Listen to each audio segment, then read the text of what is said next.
soon depart the area and fly on to West Palm Beach, where they will spend the weekend at the president's private club, Mar-a-Lago. And the first couple also paying respects at a makeshift memorial outside that church in Opelika, marked with a cross for each of the 23 dead. Meantime, forecasters warning that parts of the South could get more severe weather tomorrow. A fast-moving system that could impact more than a half dozen states, from Texas to Alabama up to Kentucky and Illinois. Extreme avalanche warnings in the Colorado mountains. After another round of heavy snow, at least 3 major snowslides in Bell Pass along I-70 and Colorado 91 near Copper Mountain, where 4 vehicles were buried or pushed up embankments. A gas line also ruptured. What's up? I-70 since reopened, though major mountain corridors are shut down, like Colorado 91, US 6 near Loveland Pass. I was having an okay day until about 10 minutes ago. Apparently, when I went to buy my house, my car loan wasn't on my credit.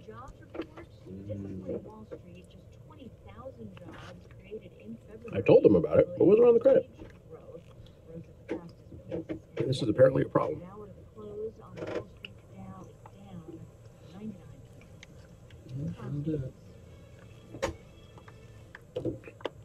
There's always something. That's why when they go through all these steps, like, oh, congratulations on this. I'm not smiling about anything until I have keys.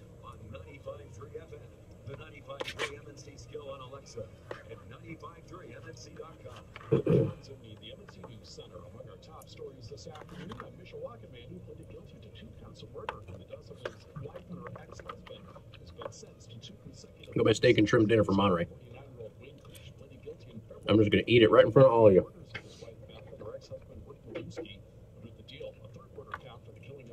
We got Alex and Stephen and Frank and Matthew and Kathy.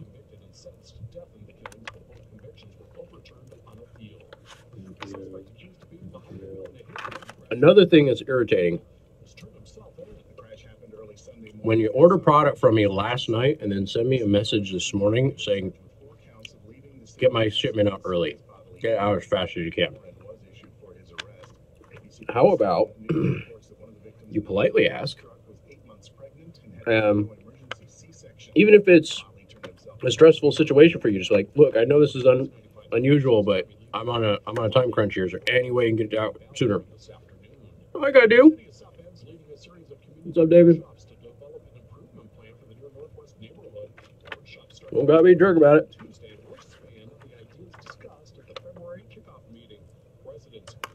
This particular customer happens to be a business that I think is taking a hunting trip out, so I can appreciate why they need it to go. But if they were just an individual, it would have gone out tomorrow instead of today. Just because. Start your morning routine with the Prime Table at Niles. This week's breakfast special: waffles and crepes, half off until 10:30 a.m. I'll be right back. First warning forecast. Mostly cloudy to partly cloudy skies for today, with temperatures warming up near 40 degrees. For tonight, the temperature dropped back down to 27. And then for Saturday, mostly cloudy skies with rain showers moving in during the afternoon. Could hear even a couple rumbles of thunder with windy conditions and a high of 48. In the ABC 57 first warning neighborhood weather center, I'm meteorologist Ellen Kennedy. Mainly cloudy and 41 at the 95.3 MNC studios. I'm John Zimke, News Talk 95.3, Michiana's News Channel. All news, all the time. When you tune to 95.3 MNC News Now. Available now on 95.3 FM HD3. From News Talk 95.3 Michiana's News Channel. Your breaking news and weather station. News powered by Sue Kramer Interiors. Elegance and style. Value your home with brands like Stickley, Haycock, Theodore, Alexander, and Hickory White. You're invited to their home. Sue Kramer Interiors on University Drive in Granger. This is what from Progressive sounds like. Various commercials. I know, right? What's up, Jeffrey? How you doing? Gotta hate buying houses. I hate it. Absolutely hate it. Commercials are better on the bike. Progressive gets you on yours. Get a quote in as little as 3 minutes at Progressive.com. Progressive Casualty Insurance Company of Its annual premium for basic liability policy not available in all states. Fun, refund. Give me my tax at $50. God. $5 smart coupons. This week, Colgate toothpaste or Extra Clean or Classic Clean toothbrushes are only 88 cents. Save $1 on any 2 Clorox items. And Continental bath tissue, 12 thick rolls, is $5. Sign up for your Family Dollar smart coupons. Download our app or visit FamilyDollar.com, where Family Dollar is free fun. Hello, I'm Les Hendrickson, owner of Signs of the Times. We're a full-service sign company. We've been in business now going on 14 years. We have 2 stores located in Elkhart. A lot of the services we offer, the vehicle wraps have just taken off in the last 7 What's up, Speed? that our business has been on, and we review something on a proof, and then when you see it on your vehicle, it stands out. It's not just Hey, Kelly. vehicle wrap, it's a notch above. When you walk in, Well, doing some lathe work today. many of your staff realize that you guys are true professionals, and they absolutely love Make me a ring. you take care of your needs, whether it's a small job or whether it's a $5,000 or $10,000 job. I want somebody who walks in and say, I want a $25 t-shirt to feel like you're my $10,000 customer. It doesn't really matter. I honestly believe one of the most important things in business is taking care of people, period. And that their job, no matter how big or small, is important to us. From wraps to signs, apparel at fleets. Display your brand with Signs of the Times in Elkhart. Visit signsofthetimeselkhart.com. Ooh, carbon fiber? If you have it.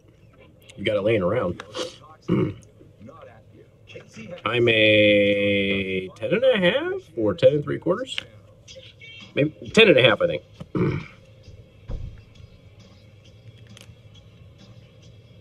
I want to do that so bad. And good afternoon. Thank you for tuning in. News Talk 95.3, Michiana's news channel. I am your host, Casey Hendrickson. Phone number 574-2595-95.3.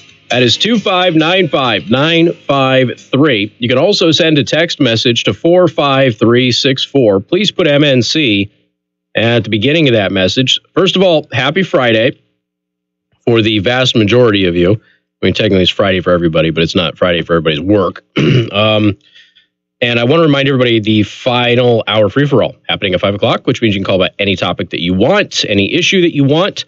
And we're happy to take those phone calls in the order that we get them, by the way. So it's first come, first served. So if you want to be first, you've got to call early as we head into that 5 o'clock, well, I should say that 4:58 break. You got to call right then and get on the line. If a lot of people are like, you always take these other people first. Well, they called first. So it's like, why does Usain Bolt keep winning those races? Keeps coming in first, man. Just how it works. All right. I want to thank our sponsor, Second Amendment Arms and Range. Don't forget, they have the basic pistol class coming up on March 24th. That is a Sunday, 12 to 4 p.m. in the afternoon. $125 for each student. This is the perfect class for a new shooter or somebody who is looking to purchase a firearm for the first time. You can contact Paul over at secondamendmentarms.net for more information. I'm going to play some audio here. You can cue me up for the audio. You have another kid in a MAGA hat getting harassed at school. This one faculty again. By the way, those kids the other day that had the Trump flag, where the security guard took the pictures and then one of them got suspended for 10 days, they have actually petitioned for the Attorney General to do an investigation. They're not playing around. And when you get to the point where you're starting to bring in the Attorney General and stuff like that, it's rarely the case that the kids are just making it all up. Okay, so that they're usually, it seems to be something there. So, and I watched actually the full cell phone video when the mom actually got to school for the very first time. I posted part of it. I didn't know there was a part before that. There was a part before that. Yeah, the principal's kind of a dink. He did, like right away. Principal's like kicking him off of campus and would not tell them the reasons that they were in trouble and couldn't have the flag. So I don't know. It's really, he eventually was saying that the flag was, it's disrespectful to the flag, which, okay, you don't get to make that determination. You're not the arbiter of the flag code. He said that they would refuse to leave school campus. And of course, one of the reasons that the mom was there is like, why were they being told to leave the campus anyway? It was right after school. It was only 2:30 in the afternoon. Of course, we all know that kids stay on campus for hours afterwards. So why were they being immediately shuffled out? And he would never answer that question. So they've asked the Attorney General to look into it. But this is a case, I'm going to set the scene for you here.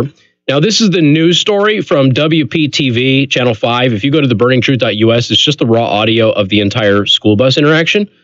Some of that school bus interaction is in this news piece with the commentary and the interview with the student afterwards.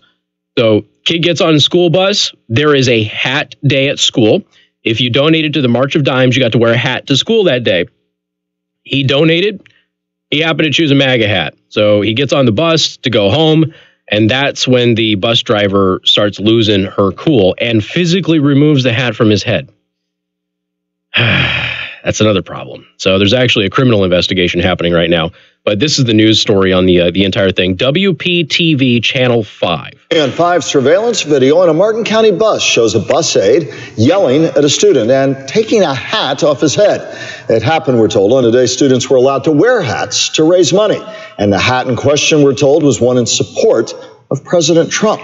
Megan McRoberts live right now for us tonight. She spoke with the family about why they contacted law enforcement. Megan. Well, Michael and Ann, the mother of the teenager in question here, tells me that she wants to see charges filed against this bus aide because she feels the bus aide was acting in a way that was politically motivated when she had an argument with her son and even grabbed a Trump hat off of her son's head. And tonight, the Martin County Sheriff's Office is investigating if a crime was actually committed here. Sporting this Trump hat for a hat day at school. To show my pride in Trump America. 14-year-old Gunnar Johansson boarded his school bus to Hidden Oaks Middle School earlier this week. Immediately, I heard the bus aide tell me to, knock that off, take that hat off. Take that trash. Boy, if you don't take that hat off on this bus, take it off. I was really confused. I was like, I can't wear this? I can't wear a hat? No, take that hat off. Take it off now. Put it in your backpack. She threatened me with the referral. She threatened to turn the bus around. I said, write me up. I didn't do anything wrong. And then she yanked my hat off. It was crazy. Take it off. So we were able to confirm that the hat was removed from the child. Gunnar following her orders, keeping the hat off for the remainder of the ride, while other students on the bus also wearing different hats weren't told to remove them. Gunnar's brother and other students started texting Gunnar's mom, Jackie Putt. So I immediately went to the school. There were no school policies saying students couldn't wear something political. That's why Putt wanted answers and to see the video. I needed to know what my son just went through and what she did to my son. Oh my goodness. Take the hat off. Putt filing the police report after being told she wouldn't see the video until the investigation from the school district was closed. The district is aware of the family's allegations. We're taking it very seriously. Martin County Lieutenant Ryan Grimsdale also reviewing the video and talking to all parties involved. The crux of our investigation will be the interaction directly physically with the child. Stand up for what you believe in. But we all have a right to who we want to vote for. This is America. And Grimsdale says he's hopeful to know by maybe mid next week whether or not any charges will be filed against this bus aide. As far as the status of this bus aide, the school district not confirming any details for us tonight, but Gunnar says she has not been back on the bus since this incident. Reporting live in Martin County, I'm Megan McRoberts, WPTV News Channel 5. All right, so now he didn't have your traditional red MAGA hat on. He had a Trump blue hat, just Trump with the stars you get. Basically it's like the presidential Trump hat. You'll notice at the very beginning of that, the bus driver, who they're calling a bus aide, she said, "You better get that hat off." She almost slipped. Came so close to slipping. And again, she let other students who had their hats, she let them keep their hats on. So clearly this was purely because of that hat. And, this goes along with several stories over the past month or so. And we've had these for a couple of years now, but over the past month or so, there's been a rash of them where students who have been wearing Trump or MAGA apparel have been harassed at school by faculty and other students. Obviously, there's some stuff that deal with other students, and there's not much that the faculty can do about the other students. That's more of a parental issue. And parents, let's be perfectly honest, the parents who are on Twitter right now behaving like children aren't exactly raising very tolerant people either of other people's political views. So the police said that their focus of the investigation is that she physically removed the hat from the child's head, which you can't do. So that's where the police are looking at it. Of course, the mom was told that by the school that she wouldn't be allowed to see the video until the investigation was over. She got hold of it anyway by filing the police report. I was able to get it that way. But this is just another example. And the thing is, the woman knew she was doing something wrong because she stopped herself from saying the words Trump. But at that point, if you're the bus driver, just tell everybody to take their hats off and say you were allowed to wear the hats at school, not on the bus. And then you can cover your backside that way. But the moment you tell one student to take their hat off because you don't like that hat, you let everybody else keep their hat on, you're immediately finding yourself in trouble. I mean, I'm kind of glad that she didn't because, now she's probably going to get in trouble, and I hope she does. But, had she covered herself and told everybody to remove their hats because the bus isn't school and you're not wearing the hats on the bus, then maybe this could have been one of those things. But generally speaking, I don't think that there's a ban on wearing hats on school buses on your way home anyway. So that would have been a hard thing to enforce. So clearly this was something that triggered this lady. 574-25-95-95-3. That's 25953. Phone calls and reaction to this coming up on Newstalk 95.3. A lot of the Confederate flag stuff, which isn't even the Confederate flag. It's the rebel flag. But it's back on. It was all flag. Well, I blame you. I'm not going to broadcast. I don't know. Mine didn't delay. Mine didn't skip. Mine did. Well, maybe it was your computer. You do have a Dell. And then for Saturday, getting to 48. The front side must be, dude. That's why they're so cheap. And even could hear a couple of rumbles of thunder. Now we're going to have some windy conditions. Lots of podcasts got uploaded. Finally got my ban from myself from this computer at work lifted. Rain and snow possible briefly. Otherwise, we'll see some sunshine returning our way on Monday. There is no school policy, though, Steve, and that's just the thing. Not in the hat. If you donated to March of Dimes, you got to wear a hat to school. There was no policy against political attire. The kid and other students had Trump attire hats the whole day. Nobody said anything. It wasn't a problem until he got on that bus. That's the issue. Could be there's another at work waiting to be recycled. By donating your used computers, you not only help put people to work, you recycle. How's that knife, David? And help all of us by protecting the environment from the toxic waste inside computer equipment. It's a free service. No Dragon's Milk in the liquor store? What? You can donate computers, monitors, scanners. Well, that doesn't seem right. It's never in the cooler, FYI. Bring it all to a drive-through donation center at your nearest Goodwill retail store. Remember, it's free and you'll get a tax receipt. Get more information online at goodwill-ni.org. Hi, I'm Dwayne Miller with Good Faith Management, and I buy houses cash. If you own a house and want to sell it fast and for a fair price, call me at 574-621-3277. I can pay cash and close in as little as 7 days. I buy houses in any condition, any price range, and in any location. I am not a realtor or associated with any realty company. I'm a private real estate investor who buys several houses a month, and I want to buy more. Call me at 574-621-3277. Nice to have it back. Yeah. It's always nice when you got a good one there. My tenant will pay me the rent houses. Do you own a house that is trashed and needs thousands of dollars in repairs? Great, because I love buying damaged houses too. I buy vacant houses, abandoned houses, condemned houses, and foreclosure houses. If you own a house and want to sell it fast, call me at 574-What's up, Keeper It? 3277 for a cash offer today. Sure did, Comet. Several days ago, actually, the moment it was announced. That means riding season is right around the corner. And Elkhart Indian Motorcycle wants to We spent a whole hour on it. 9 to 4 p.m. Come out for the Dog Days of Winter Heavyweight and Used Bike Extravaganza at Elkhart Indian Motorcycle. There will be a build-your-own hot dog. That's just it, Speed. He's the president.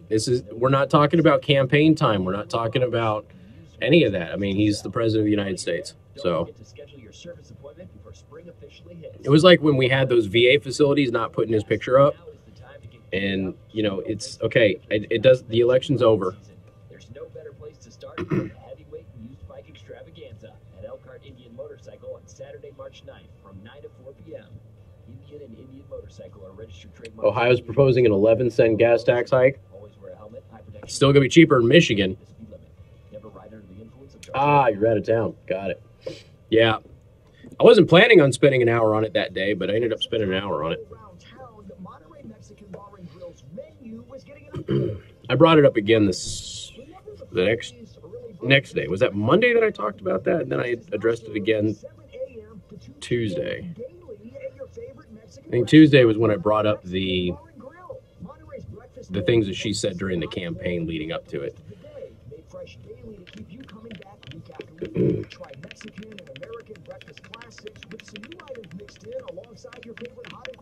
think a lot of people, well, again, it's not done yet. It's got to go through the legislature. So we'll see. It's just her proposal. But she said that if the legislature doesn't go along with it, she's going to do a $20 billion 10-year bond plan. So, his, Wake up early with Monterey Mexican Bar and Grill for breakfast. You know it's what you want. The post office being fined in Florida by Monday morning. Channel 20 News, we mark for you on News Talk 95.3 MNC. Sorry to hear that, buddy.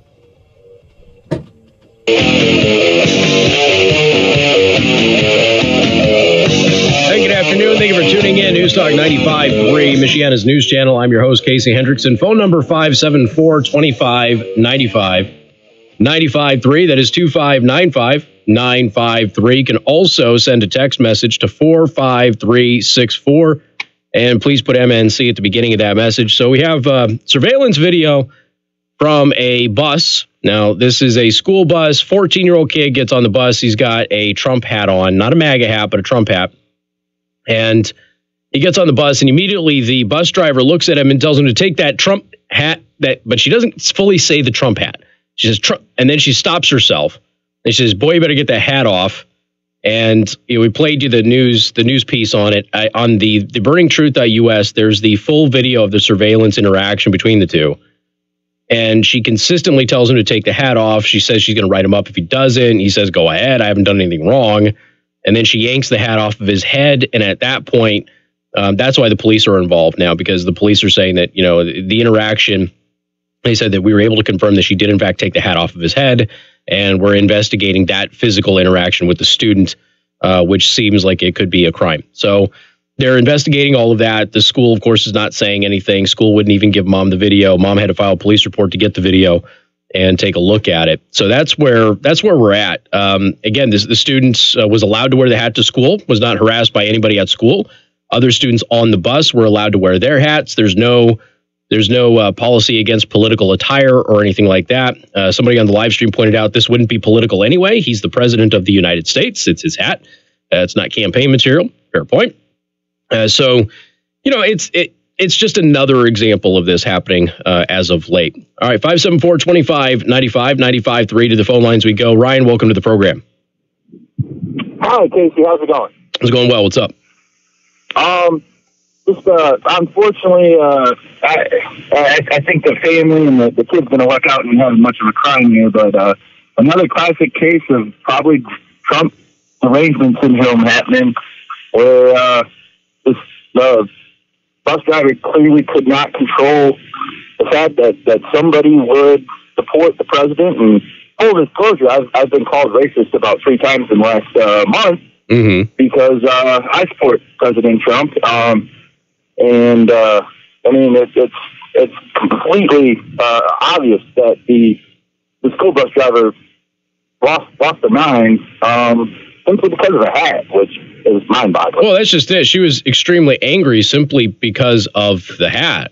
Can you imagine people walking around and sabotaging vehicles that had, somebody mentioned this yesterday, they saw a car that had like Bernie Sanders stickers on it and stuff like that. Can you imagine if people were walking around vandalizing those cars like the way that they do? In the New York Times or oh my God, it'd be everywhere about, about how white supremacists and white nationalists and things like that were harassing Democrats. Yep. And I'm a teacher up here in Michigan, and fortunately, good news for us in our school system. There's kids that, especially during campaign season. There was one kid in my class. I question how often he washes his shirt, but he had Trump shirt on every day, and luckily for him and for us, nobody was questioning him. Hey, about we got this Democrat in Massachusetts who said it's time to lower that voting age to 16. It was really mind-boggling how many. It was mind-boggling and it was very, very optimistic, I guess, to see how many teenage kids were intrigued, I guess, by Trump running for president and just somebody who was not a political insider in the end. Running for president back in 2016. Yeah, well, he's always he occupies, his policies are predominantly what you consider the political right or conservative like, okay? But he's not an ideologue. He doesn't identify as a conservative. That's just not who he is. He just does things that he thinks are right. He doesn't self-identify as anything. And so a lot of the stuff that he does traditionally bleeds over into liberal Democrat union type stuff that they campaigned on in the past. And, like I said, he actually represents far more of the middle than most people would want to admit on the left or the right. And that's just kind of where he's coming from. Most of America is center right. That's where he is. And a lot of his policies tend to be pro-center right, pro-capitalist. And that's where people are starting to identify with. Yep. All right, man. As always, Casey, great job of, more classic case of you presenting something and not interjecting any opinion into the callers. All right. Well, the bus driver is mentally insane. I put my opinion in there. Is that? All right, buddy. I appreciate it. All right. Take care. So you can't go around yanking clothes and stuff like that off of students. Okay, you can't do that. All right. It's just not acceptable. Speaking of President Trump, did you see that the Chicago Sun-Times did a poll? And that Trump is more popular in Illinois than local Democrats are. In Illinois. Now, he's not going to win in Illinois. Don't get me wrong. I'm not crazy enough to say that. But it is kind of interesting.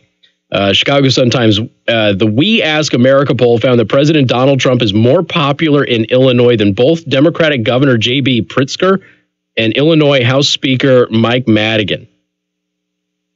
That's interesting. Those are obviously the two big wigs in the Democratic Party at the state level. And so Trump is more popular than those guys in their own state. That's really interesting. Of course, we all know the most powerful person in Illinois is the mayor of Chicago. And that's really the only one that matters. And I have no doubt at all that Trump is not more popular than the mayor of Chicago.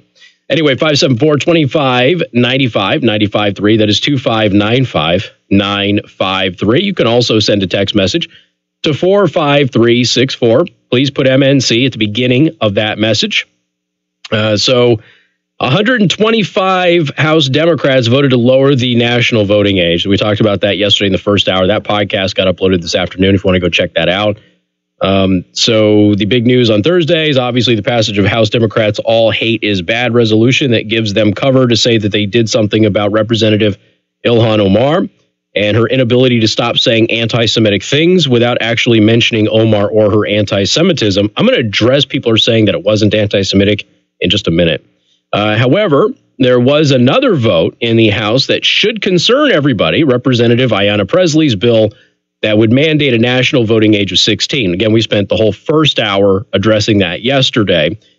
Could not find one person that was in favor of it, except for that one mom who said, yeah, I'm in favor of it only because I can tell my 16-year-old how to vote. That was the only one. So again, journalists argue that the voting age should be lowered to 13. Some journalists have argued that the voting age should be lowered to 13 or 14, which is my question yesterday. If we go to 16, why not 15, 14, 13? Why not? They all have a say, right? They're all going to inherit the country because voting is like the training wheels for future civic engagement, unquote. From gun violence to immigration reform to climate change, the future of work, our young people are organizing, mobilizing, and calling us to action.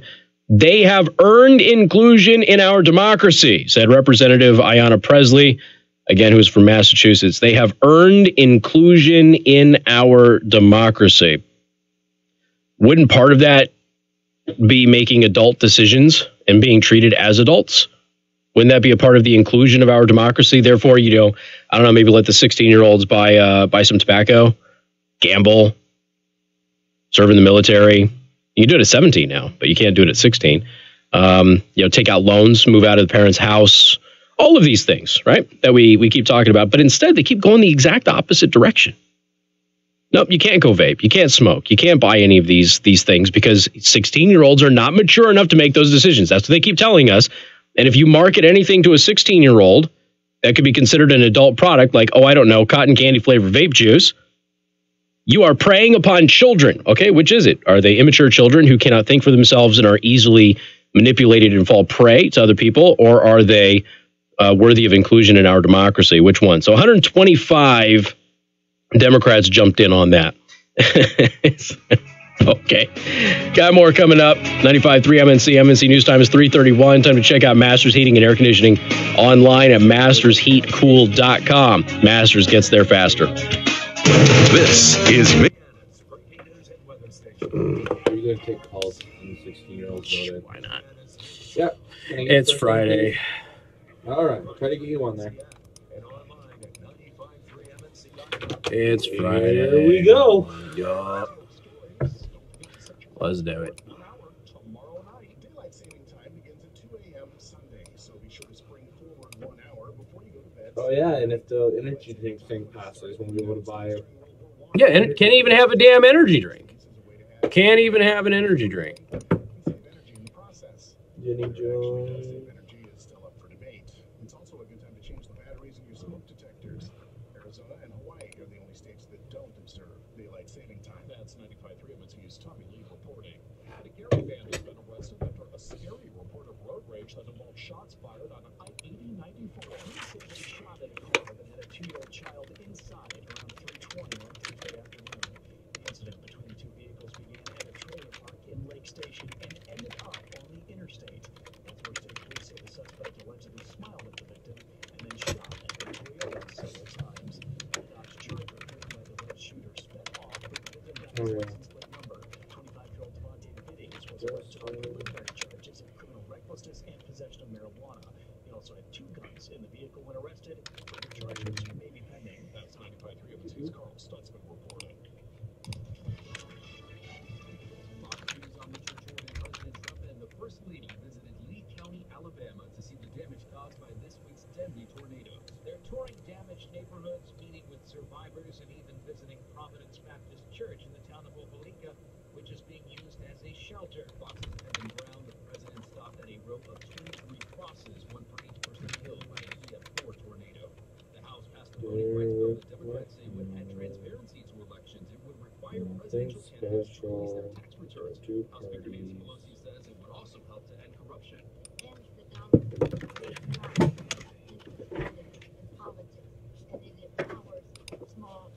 The bill goes to the Senate, where Republican leadership says it will be dead on arrival. Air Force Secretary Heather Wilson is resigning. She will become president of the University of Texas at El Paso. This is Fox News. Weather sponsored by The Prime Table Kid. We got the best kids menu with free ice cream. Now, your home comfort experts, heating specialists, first warning forecast. Mostly cloudy to partly cloudy skies for today with temperatures warming up near 40 degrees. For tonight, we see temperatures bounce back down to 27. And then for Saturday, mostly cloudy skies with rain showers moving in during the afternoon. Could hear even a couple of rumbles of thunder with windy conditions and a high of 48. In the ABC 7 First Morning Neighborhood Weather Center, I'm meteorologist Ellen Kennedy. News powered by Polymax of Pearl Lakes, now offering flavored Ultracell Full Spectrum CBD oil. Ask about it today and come taste what it means to make American food great again. This is who we're at today's Friday. Closing farm market report. Mixed markets at the close after the USDA supply and demand report was bearish on soybeans.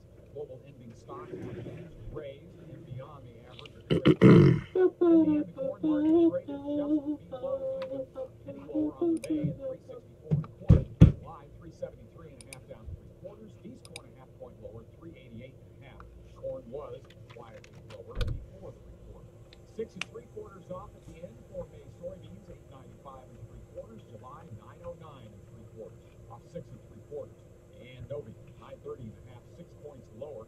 May wheat 439 and a half, up a penny and a quarter. Higher live cattle, April at 129.67, up 72. Strong lean hogs, the April contract 60.55, up 282.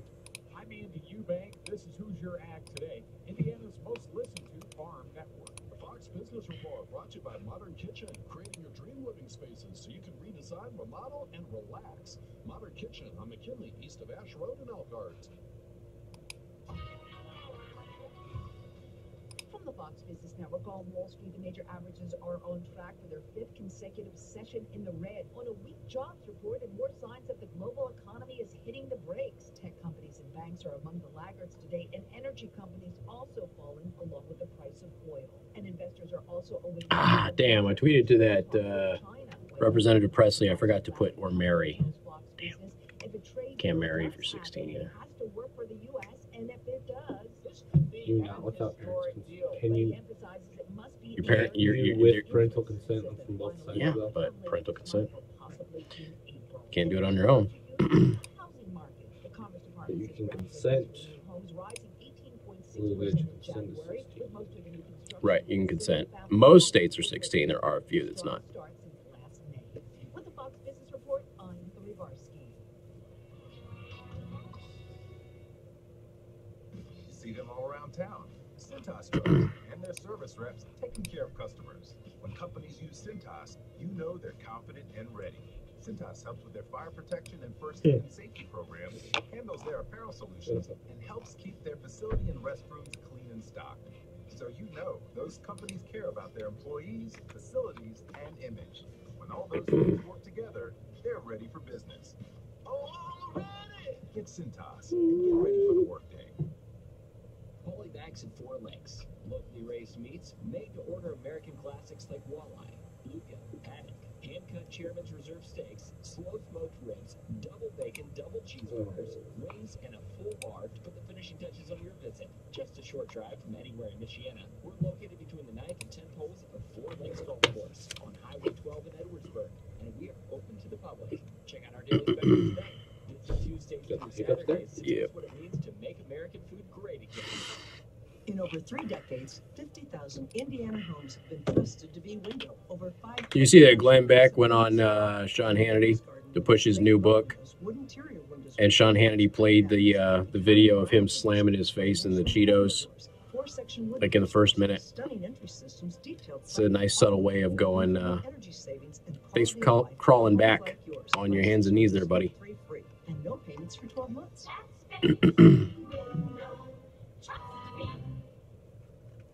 Hey guys, Ken here from the hit podcast Today's Growth. Who would win a 3-mile bicycle race, an 11-year-old girl or last year's winner of the Tour de France? Depends what type of bikes they're using. Depends on their vehicle. Both on a 10-speed and the pro racer is going to win every time. But put the racer on a tricycle and the 11-year-old wins every time. You see, depends on the size of the tricycle. It's the vehicle. When it comes to generating revenue, it's exactly if they're both appropriate size with people who are using them, the adult's going to win. You can only go so fast.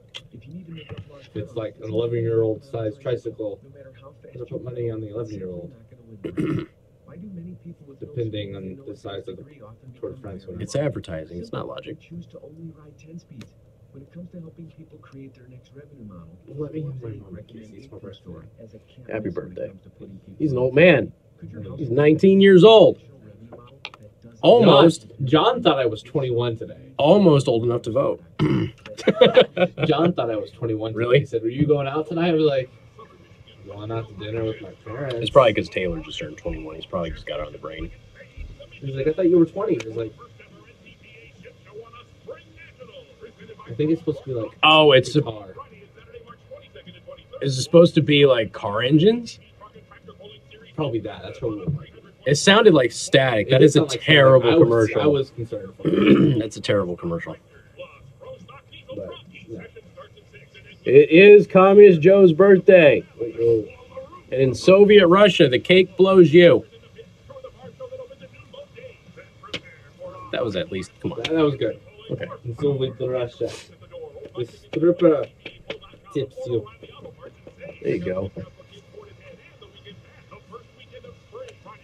I'm my first girlfriend. She laughed at my jokes. At those Soviet Russia jokes. Oh, yeah? Because I could do the best Russian accent in the class. So I got my first girlfriend. There you go.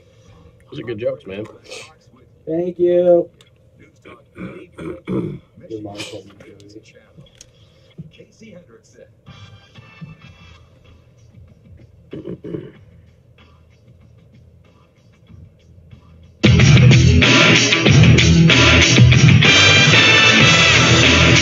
afternoon. Thank you for tuning in. News Talk 95.3, Michiana's news channel. I am your host, Casey Hendrickson. Phone number 574-2595, 95.3. That is 2595953. You can also send a text message to 45364. Please put MNC at the beginning of that message. Once again, the basic pistol class coming up Sunday, March 24th from 12 to 4 p.m. That is done by Tactical Training Systems at Second Amendment Arms and Range. Call Paul to reserve your spot. secondamendmentarms.net to get all of the information. All right, to the phone lines we go. Jerry, welcome to the program. Hi, Casey. Hi there. I wanted to weigh in on the 16-year-old voting. I didn't get a chance to chime in yesterday, but I'm sort of a second vote for that, but with a large caveat, voting by proxy by the parents. I think as long as the kids are underage, I think the parents should get a vote for each of their children, because the children are the future, and of course the parents are those people who are investing in the society. They're the custodians, right? So, okay. Yep. So the kid doesn't actually get to vote, but the parent gets allotted an additional vote for the kids. Right. Interesting. Even those people got like 8, 9 kids? Well, yeah, especially them. Especially them, okay. They're the most invested. Fair enough. All right, man, I appreciate it. All right. Bye-bye. Right. And kind of what the lady was saying yesterday. She's like, I get to tell them to vote any way that I want, and they'll do it. Yeah, maybe. It's entirely possible.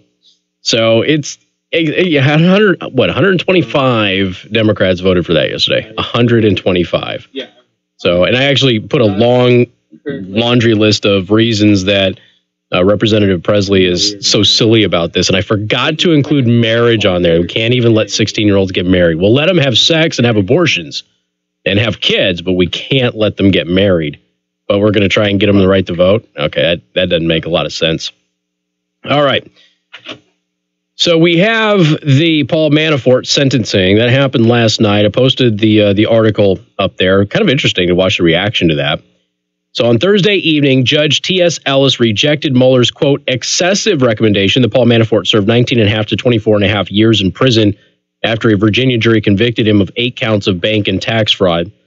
Now, not only would the 19 plus years be excessive, you have to keep in mind these are things that the U.S. government, when they were originally brought to the attention of the U.S. government years ago, didn't deem worthy of prosecution.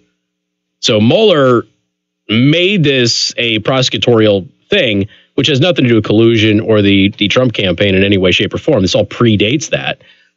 So you can argue that the mandate from the Mueller investigation was being violated here.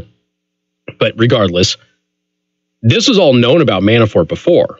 And Manafort, the U.S. government said, it's not worth prosecuting this guy over. This is not a big deal. It now is. So he's convicted on these 8 counts, and Mueller wanted over 19 years, and the judge slammed that as excessive. But then there's more. So he got 47 months in prison. Okay, that was the sentencing. But then Judge T.S. Ellis wants Manafort to be given credit for time served also. So he also wants him to have 9 months of that sentence, not knocked off, but basically the 9 months that he's already been behind bars, to add that, subtract that from his total sentence. So really, it's like 4 years. What do we have here? If this happens, Manafort will only have to serve 38 months. Oh, just over 3 years, not 4 years. 38 months in jail. The judge wants Paul Manafort to be given credit for the 9 months that he spent in jail after a different judge revoked his bond last June. If that happens, Manafort's time in prison from now on would total a little more than 3 years. That is the crime reporter, Shimon Prokupex. Probably butchered that.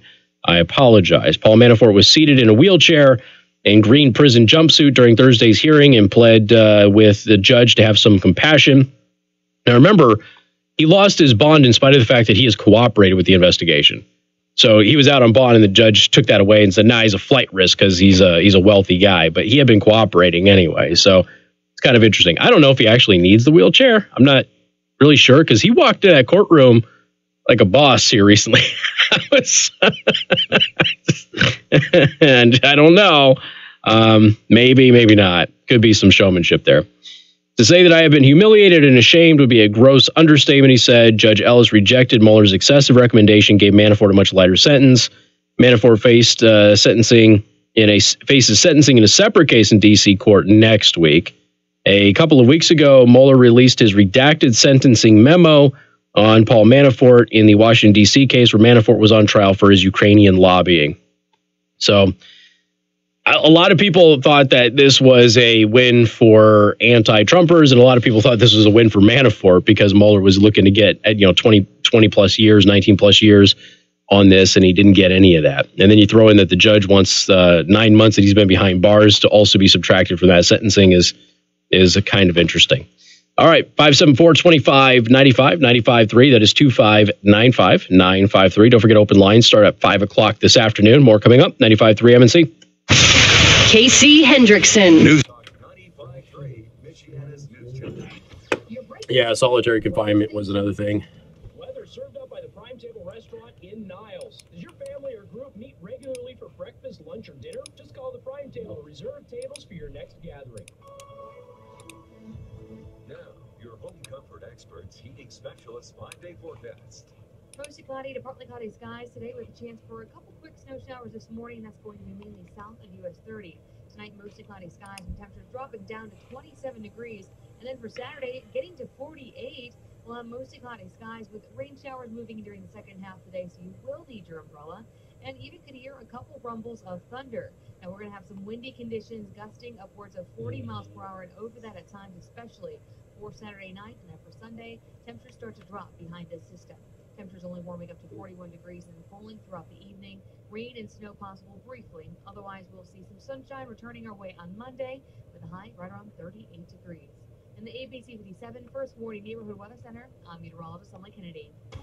95.3 MNC is your official school delays and closings radio station with updates at least every 15 minutes on air on those brutal warnings. Plus, the list is updated instantly online at 953mnc.com. Powered by First Response Disaster Restoration Specialists. When winter weather hits, turn to us and stay connected. Weather, traffic, school delays, and closings. From News Talk 95.3 Michiana's News Channel, your breaking news and weather station. There's an old way of doing things. Honest communication, handshake. Then you roll up your sleeves and get to work.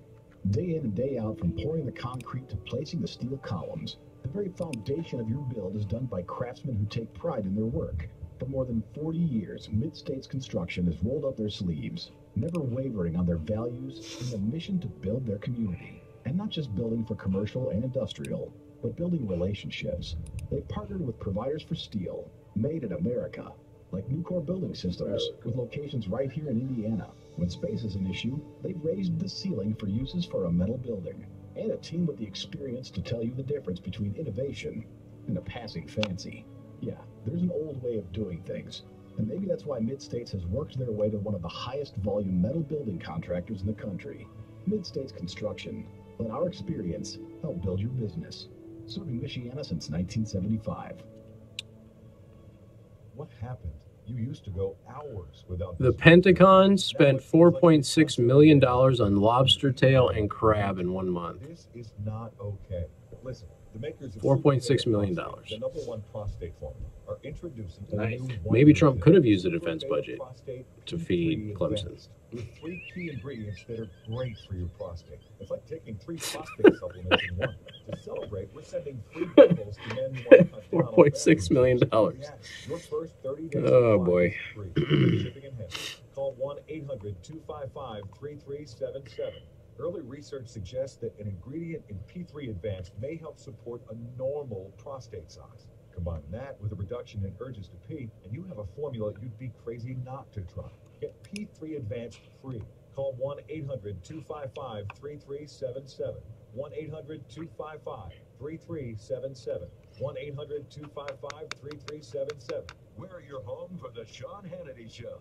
Weeknights 6 till 9, exclusively on News Talk 95.3 Michiana's News Channel, your breaking news and weather station.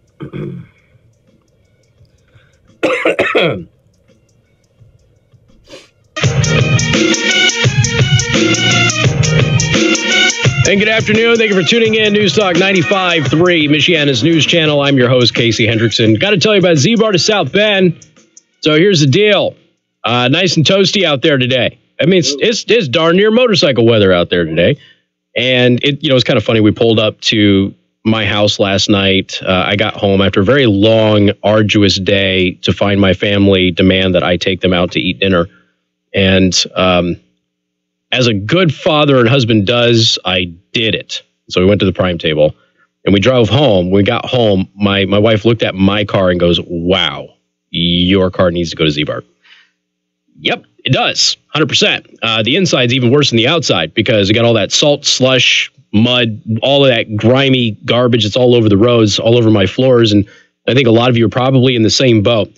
So if you do your little spring cleaning, do it on your car too. Go to Z-Bar to South Bend, get that interior and exterior detail. Make sure you put the germ defender down as well. Help you prevent germs, bacteria, things like that from getting you sick on the inside of your car. And it really is going to make your car look and feel brand new.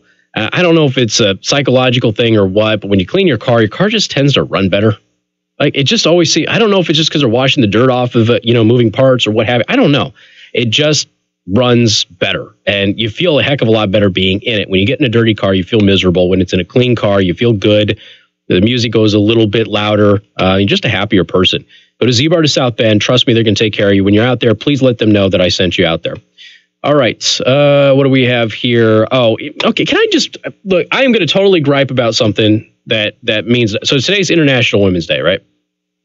Okay. Whatever, right? It's yay. Another day for women because like you guys don't have enough.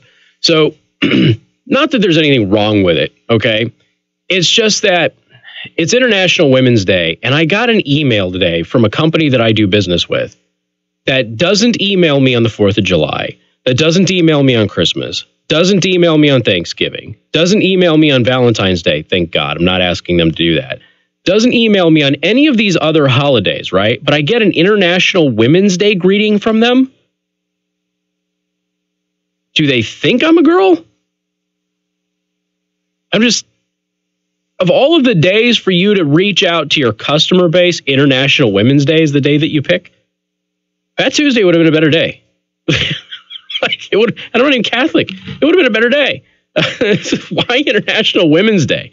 And so obviously everybody is doing the International Women's Day stuff. Okay, that's fine.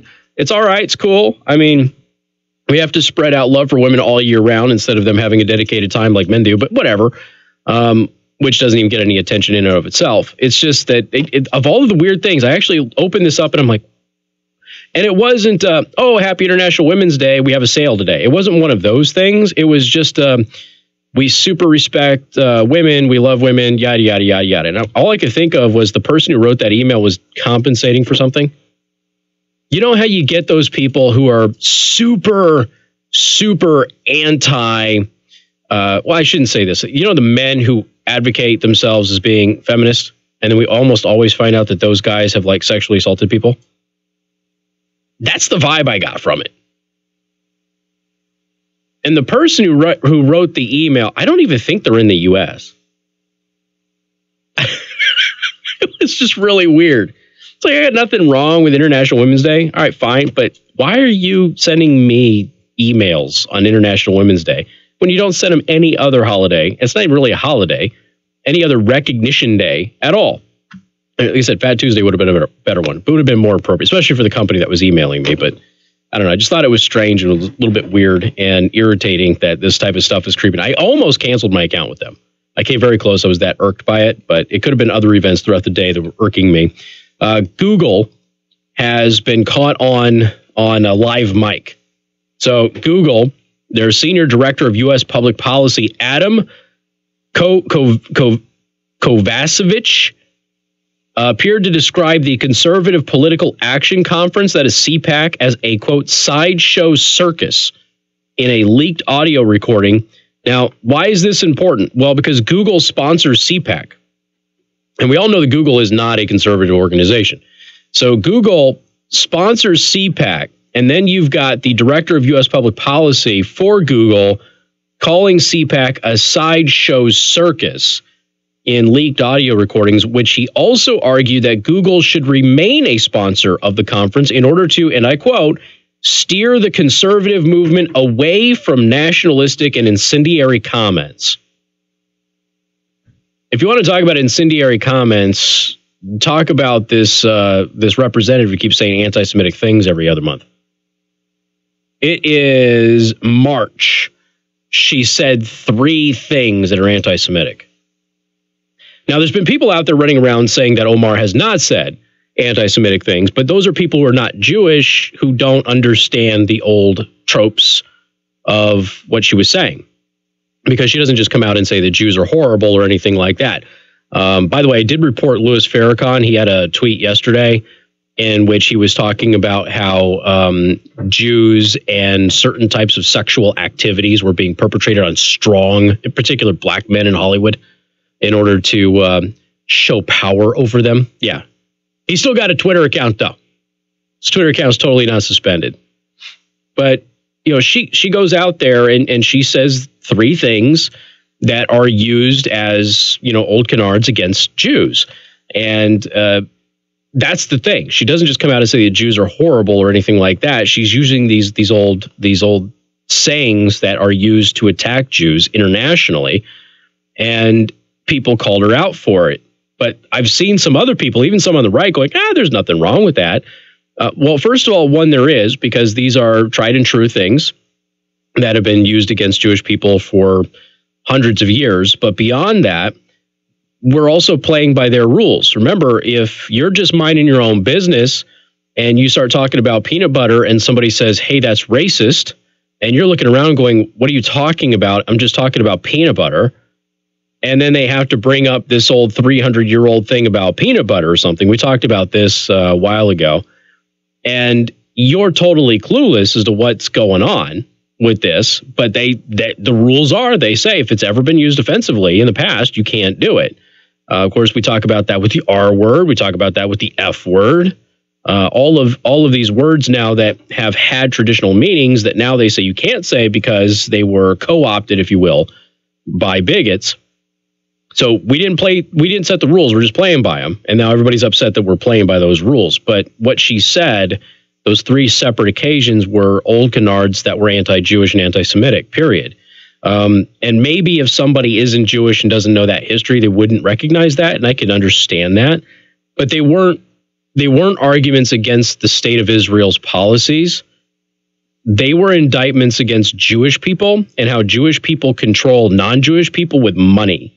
And that's an old, bigoted canard that people use and have been using for a long time. And that's what Omar has been doing over the past 3 months. She's just gotten to Congress. So on average, once per month, she says something anti-Semitic.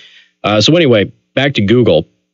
They want to steer the conservative movement away from nationalistic incendiary comments, which is interesting. Anybody who's paid attention to politics over the past 30, 40 years knows it's the left that uses incendiary comments. The right is only just starting to do it. The comments came to light in leaked audio files, allegedly, of a company-wide meeting at Google, part of which is now exclusively reported by Breitbart News. Another part of the transcript was released last Friday on Tucker Carlson Tonight, while further snippets revealing Google's funding of establishment conservative think tanks were published by the left-leaning tech magazine Wired back in December.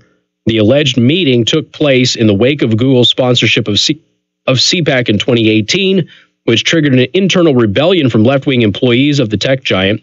We talked about that. But so Google's made the argument that they should continue to sponsor CPAC, not because they believe in it, and they don't, but because they think from the inside they can steer the conversation away from conservatism. And let's be honest, they were successful there for a couple of years, a few years back. So it has had some success. More coming up. WTRC FM and HD1. Niles.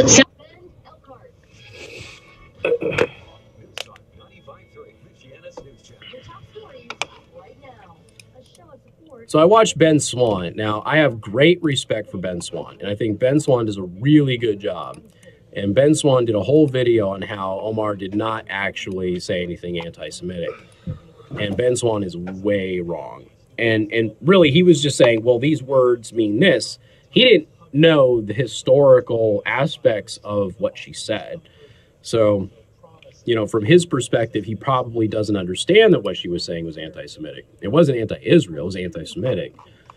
So there are people out there who are just not identifying with it. Last summer to manage President Trump's communications operation has abruptly resigned and will now move on to the president's re-election campaign as a senior advisor. In a statement, the president said Schein has done an outstanding job working for the administration, and he looks forward to working together with Schein on the 2020 presidential campaign. Also leaving the administration, Air Force Secretary Heather Wilson. She's been named the sole finalist. Has Lindsey Vonn been able to get through a photo shoot without injuring herself? Or does she just injure herself anytime she tries to do anything athletic? So the last time Lindsey Vonn did anything successful athletically, she was a teenager or something, right? Early 20s? Because she's been injured every other time. She's like, I'm finally on the mend. She's 34 now. She's like, I'm finally on the mend, and because she won the gold medal. But every time she is on the mend, she gets out on the slopes like one time and hurts herself.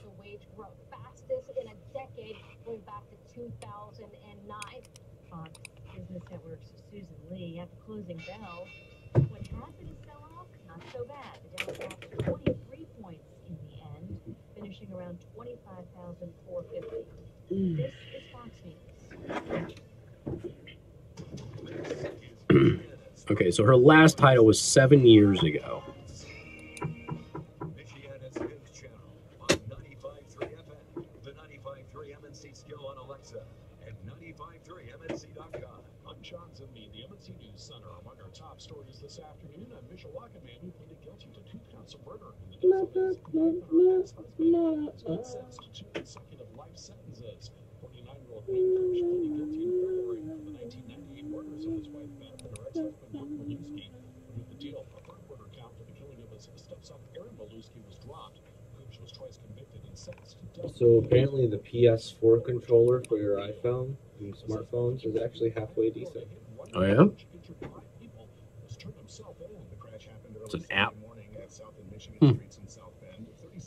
And like the like so you have your controller and then the actual like PS4 programs on your phone. It's weird. It's like your screen, so you can play it on the go.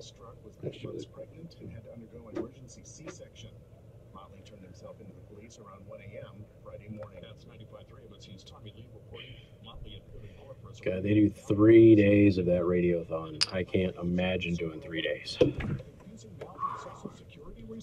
2 days. Is Tommy still in there? He was there earlier. I don't know if he's in there right now. Because he said he was going down. Doing 2 days of a radiothon is tough. Doing 3 days, dang.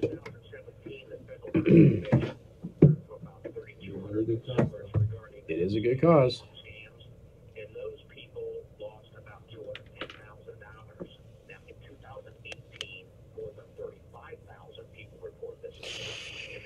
I'm going to the hockey game tomorrow. Yeah. Pretty stoked about that. Who are they playing? Michigan State. Woohoo. The suck asses of the region.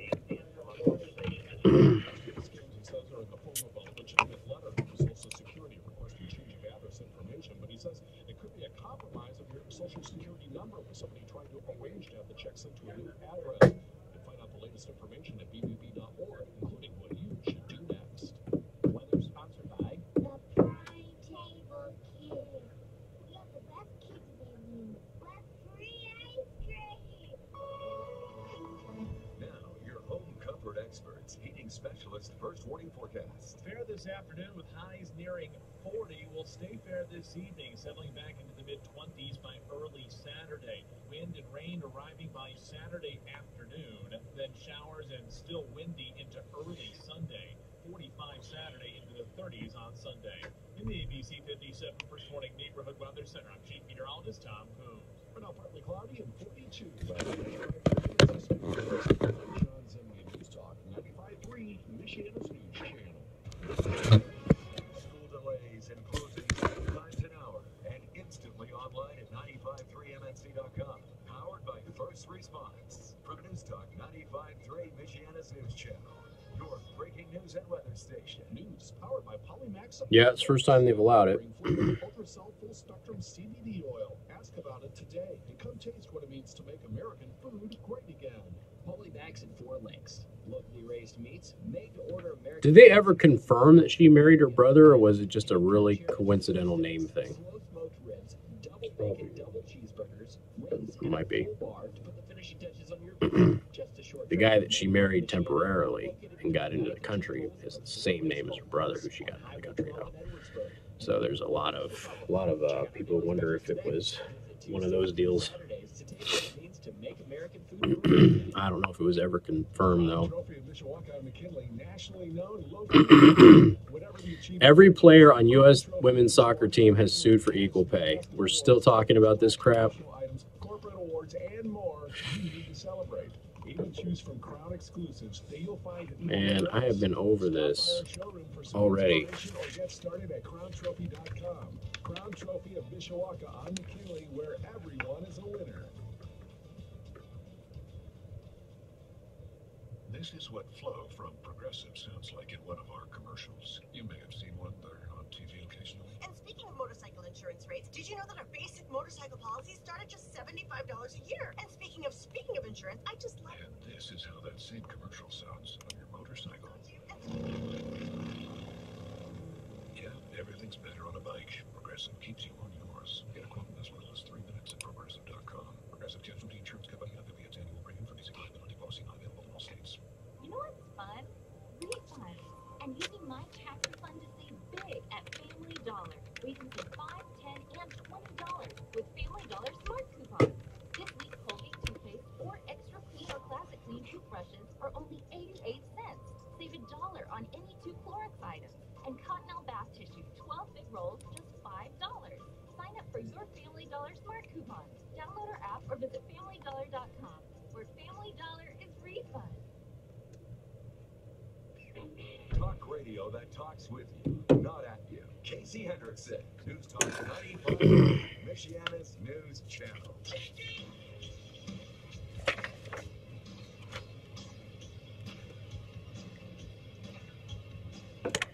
And good afternoon. Thank you for tuning in. News Talk 95.3, Michiana's News Channel. I am your host, Casey Hendrickson. Phone number 574-25-95-95-3. That is 2595-953. You can also send a text message to 45364. Please put MNC at the beginning of that message. And once again, Tactical Training Systems is holding a basic pistol class on Sunday, March 24th from 12 to 4 p.m. You can call Paul to reserve your spot at secondamendmentarms.net. Okay, I can't believe I have to address this again, but apparently I do. I was just flipping through, because I prepped throughout the show, and I just noticed that there's an article here, and it said, hold on a second, I gotta pull it up. I want to actually, now I got to fight through the pop-ups. All right, it says, every member of the U.S. women's national soccer team has filed a gender discrimination lawsuit today against United States Soccer Federation. The women have been fighting for equal pay since it came out that they were paid significantly less than the men's soccer team despite their prominence. Now, for those of you who do not know, the U.S. men's national team is not great. The women's team is the best in the world, okay? If they're not the best in the world, they're the second best in the world. And it's been that way for a long time. I love watching women's soccer when they're playing on the international scale because it's nice to have a team that actually does well. Now, the men's team is starting to come on, but we'll see what happens. So the lawsuit was filed in the United States District Court in Los Angeles, according to the New York Times. The players say that the issues described in the lawsuit stem from institutionalized gender discrimination. I'm going to have to put math on them again. I'm going to have to do it. They are requesting back pay. Back pay? Do you realize when they beat Japan to win the, I believe it was the World Cup, when they beat Japan, the women's FIFA had made like, I think $73 million or something like that. The men's had made billions, like $4 billion just for that tournament. People don't advertise on women's soccer. Okay. And do you know why they don't advertise on women's soccer? It's not because the women can't play soccer, because they can. They're great. They're fantastic. They're wonderful athletes. They're entertaining to watch. But it's because women don't watch women's soccer. I've said this before. Women, if you want female athletes to be paid as much as men, you have to watch female sports leagues. Men watch male sports leagues. Women watch male sports leagues. So if you stop watching male sports leagues, or in conjunction with watching male sports leagues, you watch women's sports leagues, their viewership goes down.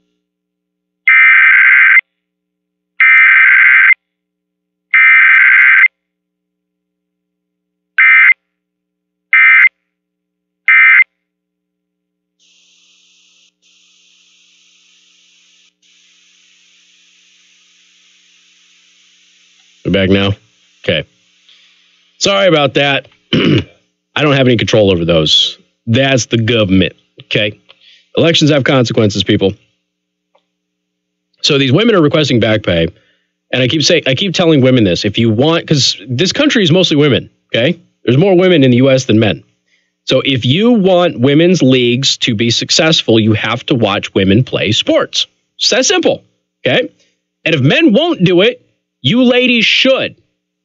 And so if we're looking at the ratings, now, how is it? So we are a market-driven industry right here, just like they are, okay? So in radio, you do not have to be a top-rated radio station to make a difference for a business. But guess what?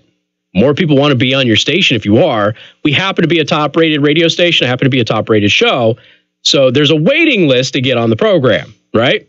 And what ends up happening is sometimes people will go, all right, can we get on if we pay you this much instead of this much? And sometimes, depending, I'm not saying that's how it operates here, but I'm saying in general, with advertising and supply and demand, that happens. I don't have any control over that. So my salespeople are probably going to be writing me and going, that's not how it goes. I know, I'm just saying, in general, when you have good ratings and more people are watching or listening to you, more people want to advertise.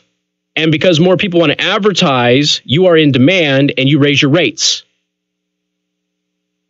So if 73 million people are watching women play soccer, but 4 billion people are watching men play soccer, if you're a company, where do you advertise? Do you advertise to the 4 billion or do you advertise to the 73 million? Last time I checked, Joe, is this still a thing? Last time I checked, 73 million was like significantly less than 4 billion people. Okay, pretty sure that's still the case. They want back pay, okay? They are a better team than the men's national team. I still think the men's national team could beat the women's national team head-to-head. You remember the, and I don't know if that's the case, I don't know, but man, I would love to see that. Maybe they should do that. You know what? All right, I'm going to propose something here on International Women's Day. Let's give them the opportunity to earn the back pay. All right, let's do that. So how about the United States Soccer Federation commission a game between the current men's national team and the current female women's national team? And if the women win, they can get, for one FIFA cycle, the same pay as the men. Now, whether they lower the salary of the men or they raise the salary of the women or they meet in the middle, I don't care. Okay, but it has to be equal if the women win that game. Do you remember the Australian national women's team lost to the high school boys team or something? It was this big thing. And they were the best team of women in the country, and they lost to rank amateurs. I'm not saying that would happen here, okay? And I would watch the heck out of that game, probably rooting for the women, because I am a U.S. women's national team fan. I have been since I was a kid. My daughter is probably going to spend regular time at Notre Dame women's soccer games this year. She's been begging me to do it. So this isn't I think men's soccer is better than women's soccer. I prefer watching women's soccer. And the issue is that I'm an anomaly. And if men won't watch women's leagues, whether that's basketball, softball, soccer, what have you, if men won't watch it, women, you have to. And if you don't, then there's no reason for anybody to continue to throw money at those leagues, because they're not popular, because nobody's watching them, not compared anyway. There are more women in this country, and yet nobody watches women's sports. Come on.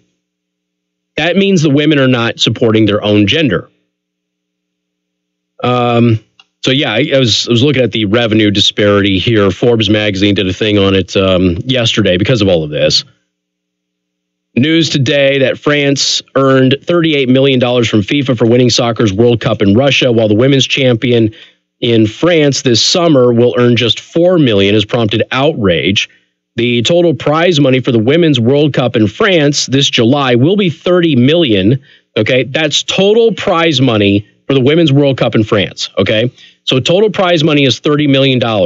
And that all comes from advertisers, right?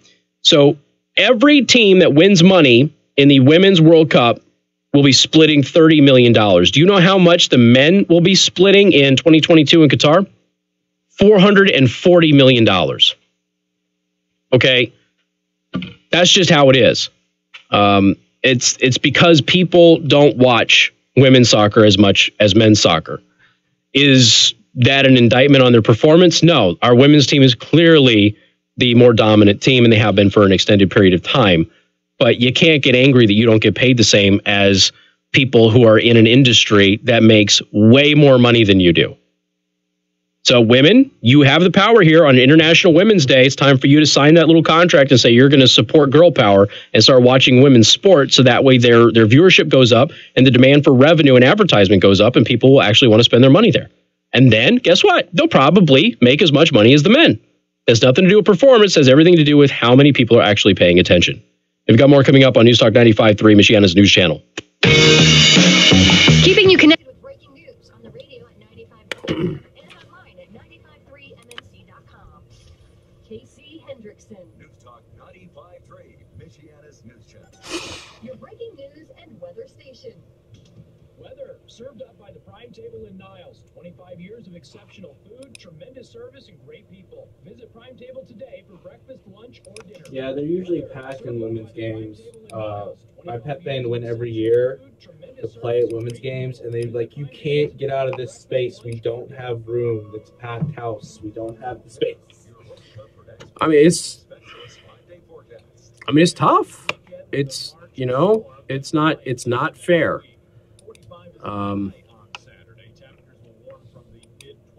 I get it. They perform well and they win championships and titles, and the men's team doesn't. And it's not fair that the men's team gets paid more money than they do when they win. I can understand that. But at the same time, you have to look at the leagues and the revenue. And that's what's happening. You know, there's not much else you can do about it.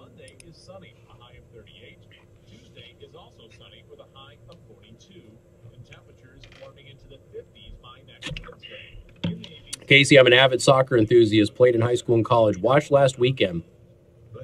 Almost every commercial and the entire halftime was committed to the feminist movement. It was hard to take. I mean, a good thing to be signing anything. Basically, they wanted the sanctions lifted in their entirety, and we couldn't do that. I think actually it was a very productive 2 days. Made real progress. But sometimes you have to walk. News Talk 95.3, Michiana's news channel. Your breaking news and weather station. Winter is the worst for your vehicle. While you're warm and toasty driving down the road, the salt, the sludge, and snow is covering your car, building up ice blocks in your wheel well. Don't make winter any worse than it is. Make regular visits to one of the finest exterior auto washes in Parkwood Auto Spa, located in South Bend, just east of Ironwood on Ireland Road, and Mishawaka off Edison Road. Open 7:30 a.m. to 7:30 p.m. I probably shouldn't say this, but this lawsuit reinforces the stereotype that women are bad at math. Visit one of their locations or go to parkwoodautospot.com for more details. Joe doesn't want to smile, but he's kind of grinning. Keep your car happy and clean this winter. Parkwood Auto Spa's unlimited monthly car wash packages starting at just $15.95. Good at both of their locations in South Bend and Mishawaka. See parkwoodautospot.com for more details. Parkwood Auto Spa, come as you are.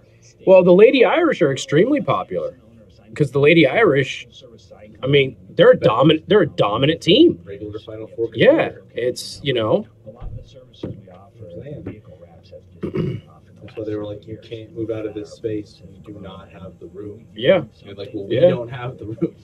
Yeah, I mean, they're a dominant team, and we love them here for that. But, you know, they're not going to get the contracts that the NBA gets, because when you go to the WNBA, nobody watches you. You're real popular here. You're not popular around the country. You know, the community rallies around winners, and you should.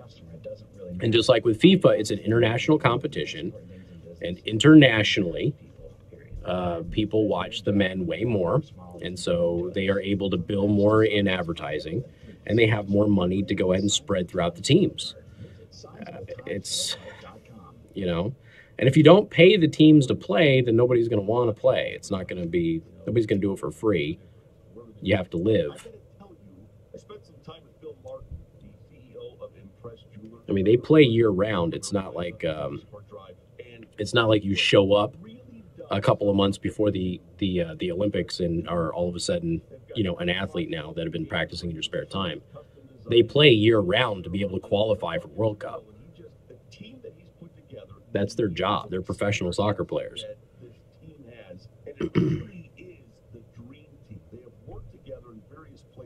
For years and years and years, and it really showed. They have diamonds, regardless of the size, shape, and budget. They focus on sparkle, which correlates with quality. Ooh, somebody wants to call. You're a sexist pig. Michiana's news channel. Would you like to talk to Casey? Don't let winter affect your golf game. Get 50% off Swing Suite rentals for sure. Swing Suite at My Deals Michiana. Plus, Blackthorn Topgolf Swing Suite offers more than just golf. Play virtual baseball, football, hockey, and zombie dodgeball with a group of family, friends, or coworkers. With a full bar, restaurant, and more, Blackthorn Topgolf Swing Suite is perfect for every occasion. Be part of the best deal in Michiana and get 50% off your Swing Suite rental at MyDealsMichiana.com. That's MyDealsMichiana.com. Apparently, the Women's Cup finals were 15.5, while the men's finals were 11.7. For the women's... The purse? ranking. The ratings. Oh. Apparently. And good afternoon. Thank you for tuning in. News Talk 95.3, Michiana's news channel. Once again, I'm your host, Casey Hendrickson. Phone number 574-25-95-95.3. That is 2595953. Somebody sent me a text message and says, Casey, I'm an avid soccer enthusiast, played in high school and college. Watched last weekend. Almost every commercial and the entire halftime was committed to the feminist movement. It was hard to take. Okay, now, here's the thing. Is that the only advertising that they can get? Or are they choosing that advertising because they're trying to send a message rather than taking traditional advertising, which could be hurting their bottom line? I don't know. You know, if you're looking at the 73 million viewers versus 4 billion viewers for women's versus men's World Cup, okay? If you're looking at that, and, you know, you're saying, hey, 74 million people, that's a lot of people. I can market that, and I can get it much cheaper than I could by advertising with men's soccer. Then you would be foolish not to do that, so long as your product obviously fits that demographic of who is going to be watching those games, and you assume mostly women, but that's not always the case. I'm an avid women's soccer fan, but I'm not naive enough to throw the principles of basic math and capitalism out the window here. There is way more billable opportunity in men's soccer than women's soccer. Maybe one day that's going to change. You know, that's possible. We were talking about the Lady Irish versus the Irish basketball teams here, and you know, you go watch the men play, even though they're a pretty good team. You watch them play, and people are saying it's not nearly as packed or energetic as watching the Lady Irish play. And of course, the Lady Irish are a dominant basketball team and have been for some time. So yeah, you're going to see that. I mean, the community rallies around them, and they should. It's not going to change things when they get drafted into the WNBA. Less people are going to watch them play. I would imagine that if you looked at the TV side of things on the games where the Lady Irish are featured in primetime versus the male Irish, I would assume that more people are still watching the men, even though the Lady Irish are technically a better team. It's a sad reality, but there's an easy fix. This is the thing I keep telling people. There's an easy fix, and women, it is completely in your control. And if you really, really want to shove it up the patriarchy's backside, all you have to do, ready for this? All you have to do is stop tweeting your support for these women and actually watch them play. That's it. There's a whole lot of women that are tweeting out their support for the women's national soccer team. Cool. How many games have you watched? Because I watched like half of their season last year. How many have you watched? You're tweeting about it. You're supporting them. You're showering them with love. But how many of you have I seen on the active Twitter feed while they were playing, engaging in the game? I'm willing to bet almost none. So this is a problem that is easily solved by women without needing the help of men at all. And all you have to do is start watching women athletes. And if you do that, because most of the country is women, then you will turn everything around and they're going to get paid as much money as the men, maybe more. But you've got to support them. And if you don't, you can't rely on everybody else to do it. When I watched video last weekend for the women's soccer game, the stadium was only half full. Men's game would be standing room only. The tickets, the food, the beverage dollars. Yeah, I like I said, you're looking at the prize purse here being $30 million versus $440 million at the World Cup. It's a huge dramatic difference. Huge dramatic difference. Anyway, 574-25-95-95-3. That's 2595-953. I don't know the cost of being a soccer team. So if you could probably contact media relations or something at the U.S. Soccer Federation, but I would assume just being a part of the male side of FIFA probably costs the federation more money to be a part of it. And as such, the expense of even having a men's national team is more expensive. I said, there's a part of me that can appreciate the women going, all right, the men's team sucks and they flake out in round one. We win the World Cup and they get paid more than us. I can understand that, but it's still failing to factor in all of the economics of it. And that's the sad part. All right, 574-25-95-95-3. That's 2595-953. I'm starting to really hate Captain Marvel, and it's driving me nuts because I haven't seen the movie yet. But Brie Larson is. Do you remember some time ago the TSA agent asked for the phone number of a woman who was going through security, and well, that was her. And she blasted the guy publicly. You remember that? She blasted him as being unprofessional and everything else. And I'm like, you're a TSA agent. A beautiful woman comes through. You're supposed to meet people at work, right? What other opportunities do you have? A beautiful woman comes through. You have a nice little conversation with her. And why not shoot your shot? Okay, whether she's a celebrity or not. If you're a TSA agent, what's wrong with asking for somebody for their number? Okay, that's it. He wasn't harassing her. He wasn't doing anything, inappropriate. He just asked for her number. And Brie Larson, who plays Captain Marvel in this movie, she went on to Twitter and she just eviscerated this guy as some kind of a sexist. All he was doing is asking for a number. That was it. He knew it was probably unlikely, but why not? Take a shot. You never know. We just found out that Miranda Lambert is married to a cop in New York. They married in secret months ago. Nobody knew. Okay? This is a police officer who took a shot at a very famous, wealthy woman. Okay? And it worked, right? I don't know how they met, but he shot his shot at one point in time instead of going, I'm just a cop. She's never gonna go for me. So TSA agent took a shot at Brie Larson and she embarrassed him, right?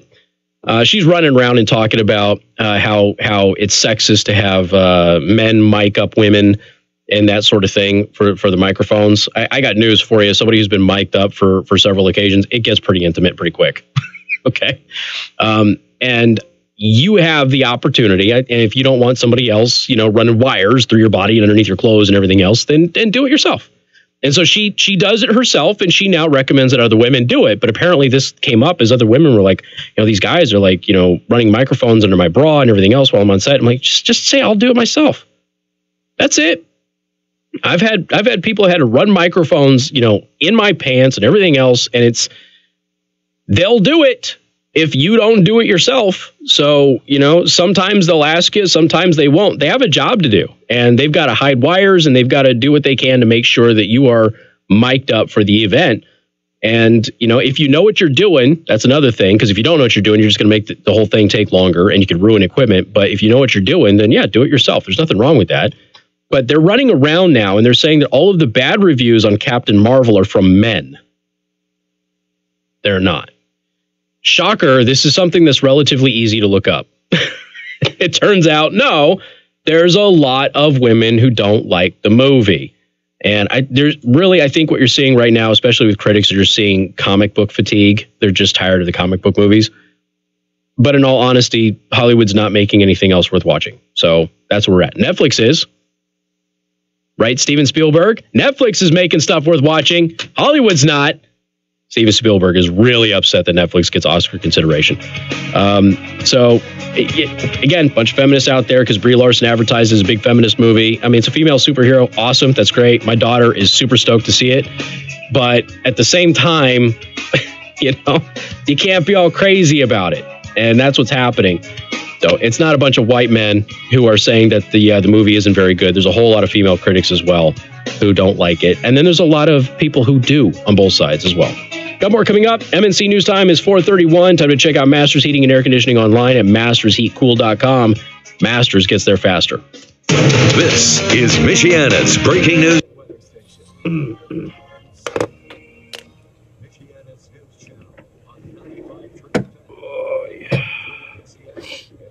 You hope they were pretty? No, they were not pretty because they were dudes. Also, it's mostly dudes who work in that industry. Yeah. Fact of life, 99% of all sound people are guys. Because being a sound person is a lot of work and lifting heavy equipment. There's a lot of women who don't apply for those jobs that say must be able to lift 30 to 50 pounds. Because sound equipment is heavy. And, you've got microphones, you've got, all of the equipment that records the microphone, processes the microphone, all of that stuff. If you're on a movie set or a television set, you've got the boom mics, and that is, not only is it heavy, but the leverage is bad. And you're starting to see more and more women get involved, but they actually, it's funny, I read an article about this in one of the trades, and they were talking about how they're developing new technology to allow women to hold boom mics because women traditionally can't hold boom mics.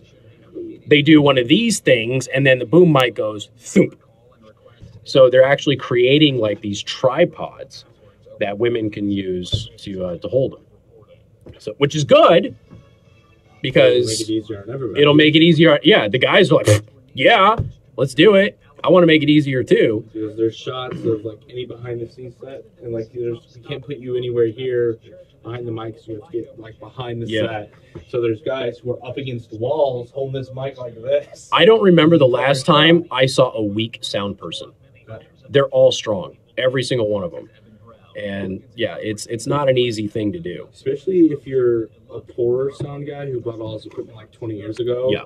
And all your speakers are they're all archaic. Old and heavy. Yep. Like my father, who's built like a tree. The guy's 6'2" and probably 200 some, and mostly muscle. Yeah. I'm like, yeah, I'll help. Yeah, I'm 200 soaking wet. Yeah, I haven't seen Pen 15 yet. Love Letterkenny. Letterkenny's great. There's that one episode I have an issue with, but other than that, I absolutely loved that series. Hulu makes really good stuff.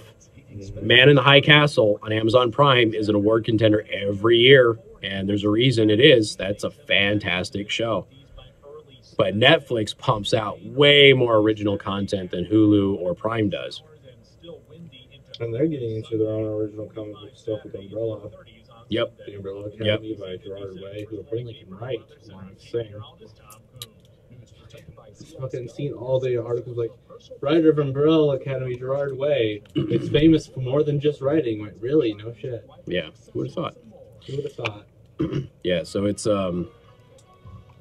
been interesting, but it's like when you go out there and you go, only white men don't like Captain Marvel. It's like you can literally look up the public ratings.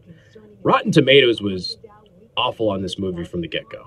They're usually always horrible. They are, but it turned into, because Rotten Tomatoes hates comic book movies, but then it turned into Rotten Tomatoes hates this woman because it's a female lead and everything else. It's like, what the hell is wrong with you? Reviews from all my friends who've already gone and seen it. I'm seeing it Sunday. I think people who go to comic book movies know what they're going to see. Right. They know what to expect, Right. so they can compare it to other movies. Like, yeah, it's good. It's a comic, Like Black Panther's a good movie. And it look, doesn't hold up. But you think of the comic book characters that have been given new life because of film. Aquaman, nobody reads Aquaman. Aquaman exists because he's a storyline in other major comics. Captain Marvel's the same thing. Was popular for an 8-year period when it first came out. Her spin-off, it wasn't even originally a dude. Successor, like the young girl with shape-shifting powers, has gotten more popularity than her. And it used to be a guy. So, Black Panther was never a really successful book. No, he was always an Avengers support. Right. He's, one of those things that exists. X-Men side story because he was usually married to Storm. Fun fact. Right. So movies have given an opportunity for all of these characters that the firms really liked and didn't want to kill off, but didn't know what to do with them. Like there's history and the storyline. Yeah, because they all intertwine. Yeah, this is a terrible commercial. And Aquaman, and Captain Marvel. No, Aquaman is like Falcon. Oh my God, Falcon! Falcon's getting a lot more traction. People like. I remember when I saw it when he showed up, I was like, really? Yeah, no. I was thinking. Like, really? Falcon? Where the hell did he come from? Falcon? It's like, what? But the way they've done it makes a lot of sense. Because in every comic book, Falcon's usually closely tied to Cap. Yeah. Like, they're usually in the same panels, they're on the same teams. In New Avengers, Falcon's usually a member. Okay. Yeah, it was pretty interesting. But like War Machine. Mm-hmm. And Luke Cage and Iron Fist and Spider-Man. Sometimes the Thing, depending on what's going on with the Fantastic Four. I thought I heard a rumor that they're going to do something with the Thing here soon. Swamp Thing is also making a comeback. This is true, yeah. Because Swamp Thing was a really good and very popular TV series, though. It might be because of Justice League Dark. Did kind of well, the animated movie. Okay. Had Constantine. Well, Constantine's always popular. I mean... So, and Swamp Thing was kind of a major character in that. Well, in Swamp Thing, the TV show in the 90s was popular. That was actually a really good show. And I'm hoping that Shazam's a halfway decent movie. So I can actually get some decent Shazam merch. Yeah. He's my favorite superhero. Okay. I just like the idea that... First person who's ever said that, but okay. I just like the idea that an 8-year-old can put Superman on his ass, okay? Fair point. Because I don't like Superman. No, I hate Superman. I think Superman is a joke. So the idea that an 8-year-old can put him on his ass is a nice little, hat. Yeah, no, I hate the whole concept of Superman. When I was a little kid, because you kind of like Superman, he was never my favorite, but I was like, because he's the most saturated in animation. Right, he's everywhere. And then I saw the one where he got beat with Muhammad Ali, and yes, oh my God, yes, comic. And I know, but I know the story. I know, the Red Sun. I know, but it was. I looked at it as a child who was like 6 years old. Like 6 years old, I looked at it and went, bull. It's like, no, not okay. But one of the best stories is probably Death of Superman and the Reign of Superman stuff. That's a good story. I think that brought Superman back from the dead literally and Well, figuratively that's why they did it. when Doomsday killed him, because people were sick and tired of it. Yeah. Doomsday. They're like, Superman's not making any money. We need him. Right. So they kill him. Because you It made can't kill national Superman headlines. off. I mean, It made national headlines on purpose. And now we're here. I wish they would do that whole storyline for real the way it was actually done. You have several movies if you do it that way. They did a decent job with the most recent one. Yeah, but they got kind of close. They need to kill him and then do several movies with all of the split personalities. That's what they need to do. They did close with Reign of Superman. I'm telling you. Right.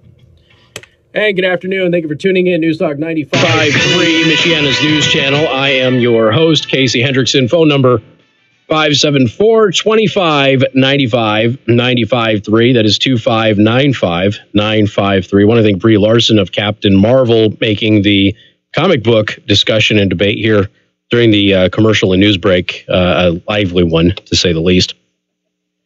Captain Marvel still looks good. I'm still going to see it. I still think that she is stunningly beautiful. So, your eyeballs are going to be entertained, even if the movie isn't very, very good. But I wish she was less crazy. That's all.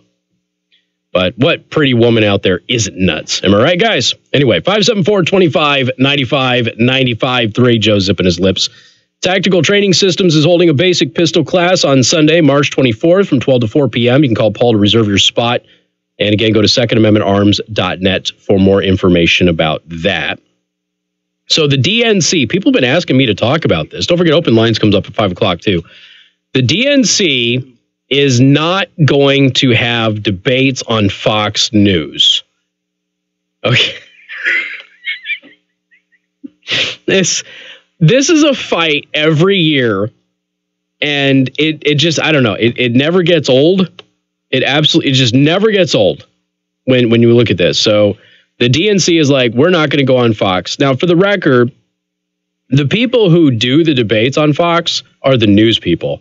And if you don't want to admit that Fox News has a great news department, you're a moron, because they do. They have a really good news department. When you conflate the news departments with the editorial departments on those networks, that's when you start running into problems. So every network on cable has their news programming and has their opinion programming. And they're supposed to operate independently from one another, and there's a component for crossover and that sort of stuff. But all of Fox News is not Sean Hannity. All of MSNBC is not Rachel Maddow. And all of CNN, all of CNN's opinion programming. I'm sorry, it's all opinion programming. But there's legitimate news content that is on these networks, and Fox does a really good job. So typically their moderators are going to be Brett Baer and Chris Wallace and that sort of thing. People are not friendly to Trump, by the way. And these people do a really good job in the debates, right? So when you are saying, no, we're not going to go on Fox, it's not because you won't get treated fair on Fox, because that's malarkey. What it is you pandering to the base. So President Donald Trump responded to the Democratic Party's decision to not allow Fox News to host the Democrats' presidential primary debates on Wednesday, saying that if the Democrats do that, then he will refuse to go on far-left networks during the general election debates, which means CNN and MSNBC are not going to be able to host any debates either in the general election if the president holds his word. He won't. He should, but he won't. DNC Chairman Tom Perez said in a statement on Wednesday that allegations of bias made in a New Yorker magazine article this week were the basis for the DNC's decision to not allow Fox News to host a primary debate. Bull. He says, I believe that a key pathway to victory is to continue to expand our electorate and reach all voters. Okay, that's always the reason that Republicans give for doing debates on MSNBC or CNN, is that we already know we have the Fox News audience. We've got to reach people in that audience. That's the whole point. So when Perez says they won't go on Fox, but yet the whole point is to reach all voters, well, they're not making an attempt to do that. The Washington Post, his statement was in the Washington Post. So anyway, that is why I have made it a priority to talk to a broad array of potential media partners, including Fox News. Trump responded late on Wednesday with a tweet indicating that if the Democrats are going to play games with the coverage of the primary debates, then he would not appear in general election debates on far-left networks, presumably CNN and MSNBC. Democrats just blocked Fox News from holding a debate. He tweeted, "Good. And I think that I'll do the same thing with the fake news networks and the radical left Democrats in the general election debates." Like I said, I don't think that he'll hold that up. I hope, and I'm actually praying for this. I don't pray a lot for these things, but I'm praying that he actually keeps his word on that. I would love to see a general election where there is no debate on CNN or MSNBC, because I just want to see the collective conniption fit that happens as a result of that. So Tom Perez defended the group's choice not to allow Fox News to host the presidential debates on Wednesday night during an appearance on MSNBC's All In with Chris Hayes, who, by the way, is one of the most biased opinion people in all of news. Perez released a statement about the DNC's decision earlier in the day, saying that Fox News is, quote, not in a position to host a fair or neutral debate. Neither is MSNBC or CNN. So the president's point is what Tom Perez's point is. We actually have a history of CNN and MSNBC helping Democratic candidates. We've caught them red-handed over the past several elections. Sometimes they were even in Democratic primaries. Let's not forget, Donna Brazile and CNN were all in for helping Hillary over Bernie, and they got busted doing it. So we actually have those two networks engaging in some nefarious activity in order to steer debates for the candidate that they want. So if Tom Perez is going to say that Fox won't provide a fair or neutral debate, well, clearly CNN and MSNBC won't. So the president better hold true on this. His base would be on fire if he did that. All right, 574-25-95-95-3. We're about 14 minutes away from open lines. More coming up, 95.3 MNC. KC Hendrickson. News Talk 95.3, Michiana's news channel. Your breaking news and weather station. Libertarians can participate in the debates, but they have to get a certain percentage of the vote. If they don't, then they can't. Does your family or group meet regularly for breakfast, lunch, or dinner? Just call the Prime Table to reserve tables for your next gathering.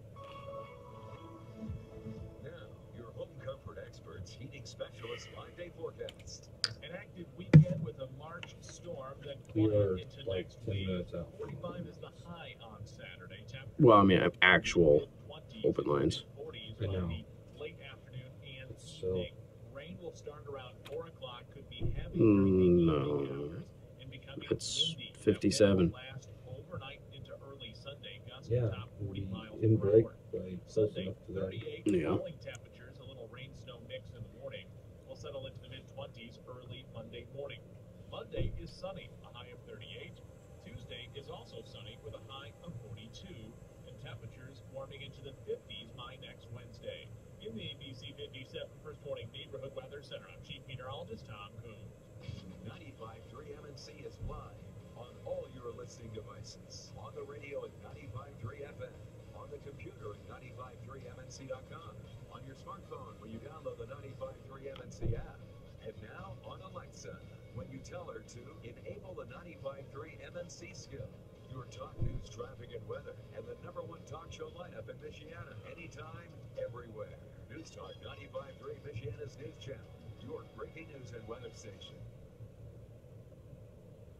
What do you need done in your house? The basement could be finished. The kitchen needs updated. Your deck is not the way you want it. Or maybe you just want an entirely new room added to your home. That's when you call Graber Custom Remodeling. They come to your home with vision and experience that leads to some of the finest projects done in the area. Graber is a family name and it's put on every project they do. There are no corners to cut. Everything is measured twice. Graber Custom Remodeling works with higher-end vendors, materials, and craftsmen. It's almost like custom projects. that should be a show title or something. And meet with the Graber team, you begin to see what you really need. Whether you're restoring a 100-year-old farmhouse, creating your ultimate living space, or taking your kitchen to the next level. So now I'm just trying to get my electrician in the house All of the Graber to Custom inspect the electrical that needs to be fixed. CustomRemodeling.com. This house is supposed to be vacant, but 2 of 3 times they have not let us in there on Saturday. No, scratch that. They've not let us in on Saturday at all because when we went to the house, it was during the week. What's going on? I go check it out on Saturday without anybody. It's, I mean, you know, it's, they've got a couple of things of furniture in there in the living room. Private real estate investor who buys several houses a month, and I want to buy more. Call me at 574-621-3277. I buy inherited houses, divorce houses, behind them payment houses. I even buy my tenant will pay me to rent houses. Do you own a house that is trash? No, didn't buy a few months ago. Great, because I love buying damaged houses. In the middle of it now. Yesterday everything was great. Today everything's falling apart. It's friggin' annoying. Hate buying houses.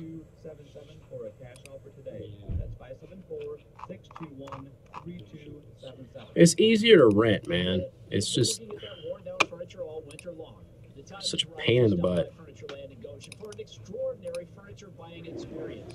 One free from the stress of high pressure and entirely focused on helping you find the best solutions for your unique furniture needs. Right now, stretch your tax return even further when you stop by our showroom and get 10% off our already low prices. Yeah, I can show up at the current house on Memorial Day. See store for details. Our recently remodeled 25,000 square foot showroom just south of Peddlers Village Road off US 33. Furniture Land in Goshen has you covered with a wide selection of the best brands. Substitute teacher has been banned from school after allegedly telling a student to go back to Mexico. Our hassle-free service and amazing selection of living room, room, and dining room furniture will make you wonder why you ever shopped on Grape Road. Maduro blamed the historic blackout in Venezuela on the U.S.'s electrical war against them, which doesn't exist. Wilton Avenue in Goshen today. 95.3 MNC, securing your financial future each and every Saturday morning with wise money, forward financial group. Financial advice. Did you see that Cohen met with Schiff for 10 hours before his testimony? They didn't just have a meeting, it was a 10-hour. It was a coaching session is what it was. What are the financial do's and don'ts when you're having a baby? That and more this week on Wise Not Money. having a baby is pretty good financial do. Not having a kid is a good financial move, without a doubt. You know what else is a good financial move? Staying single without a kid. Just saying. If it's purely about the dollars and the cents, live alone. Get a fish. And good afternoon. Thank you for tuning in. News Talk 95.3, Michiana's news channel. I am your host, Casey Hendrickson. Phone number 574-25-95-95.3. That is 2595-953. You can also send a text message to 45364. Please put MNC at the beginning of that message. Let's see. Casey, are the advertisers on your show aware that their ads are not being heard on the radio's web feed? Instead, we hear PSAs. Yes. You pay different for the web feed. In fact, you could just pay for the web feed if you want, and get a cheaper rate. So if you want to do that, contact sales here at 95.3 MNC, and they'd be happy to hook you up at a great discount rate. Let's see. Casey, I still want a pinup girl in Air Force One. Me too. Wouldn't that be great? That'd be awesome. Let's see. All right, old soccer stuff that we talked about. Okay. What else do we have here? Oh, whiteness studies professor. Oh, great. By the way, that's not a real thing. Okay. Just, you know, whiteness studies professor is a stupid thing. It's not real. But they say it's real and they pretend that they're important. They're not. This is at Boston University. Okay, case in point. During a guest lecture at Boston University this week, University of Washington whiteness studies professor Robin DiAngelo delivered a speech in which she made a series of claims that would have been repugnant to those who fought and sacrificed to ban segregation and drive racial discrimination out of society. Now, remember, I have been covering this for several years, that there is this weird, very strange movement on the political left to segregate blacks from whites in an effort to empower blacks, which is a complete opposite of what desegregation was about. And now they've made segregation a black pride, black power type issue instead of it being a separation and exclusionary issue. So it's almost like a lot of people have made this point. Okay, so a lot of the social programs that we have right now were designed to harm black families. If you go back before some of the social welfare programs that exist now were implemented, the crime rates among whites and blacks were relatively even. In other words, whites and blacks committed crime in about the same numbers. There was a high degree of intact black homes where the mom, the dad, the kids all lived under the same roof. There was, high percentage of marriages. The nuclear family was intact in the black community. Well, social welfare programs, which rewarded being single and rewarded single mothers with multiple children even more, as those gained prominence and some other issues as well, we started to see an erosion of that nuclear family within the black community. And a lot of people have claimed that that was a actual strategy, that was a part of it. A lot of people who are black leaders, by the way, have made that claim. It sure looks that way. I will not dive into all of that and give a final assessment. It's not really my area, but it sure looks that way. There is a coincidental trend that I think could be evaluated and looked at. Whether or not it's actual causation, I'll leave that up to the experts. But then you look at some of the stuff that we have professors saying right now. Math is racist. Proper grammar is racist.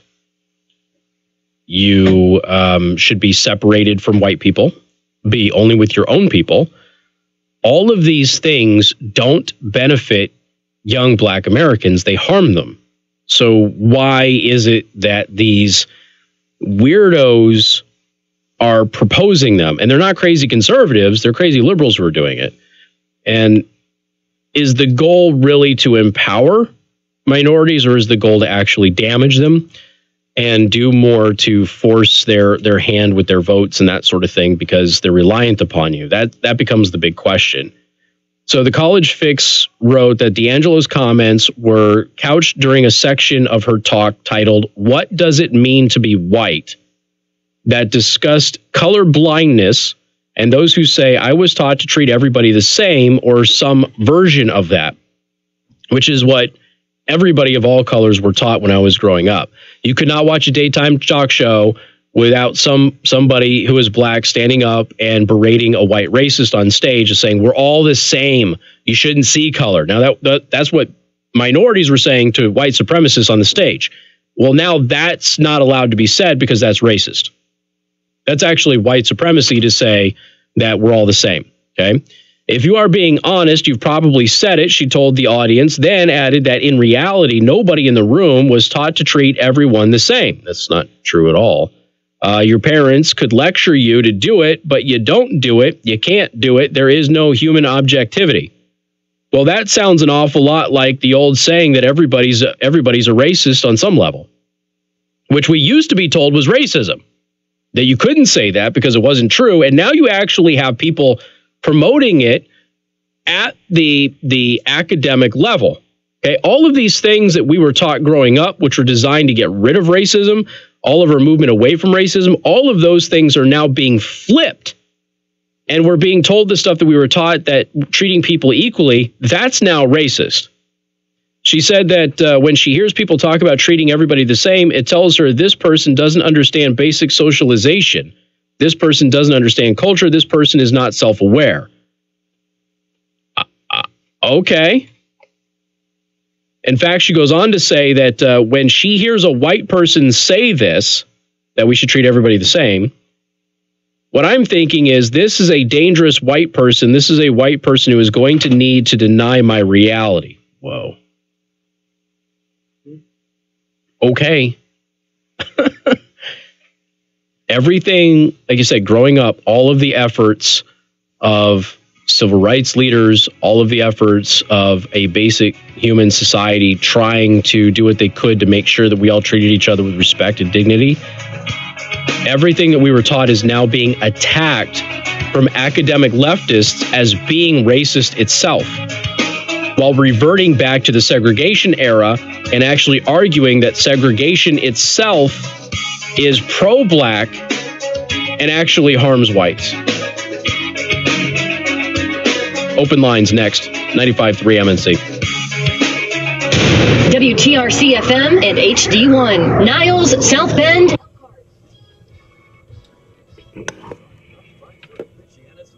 top stories right now. Presidents offering comfort and hugs in Alabama. The great Fox News. President Trump and the First Lady visited one of the neighborhoods hardest hit by last Sunday's tornado. Did you guys, were you getting rid of your rental house, Linda, or do you have it? I thought you were getting rid of it.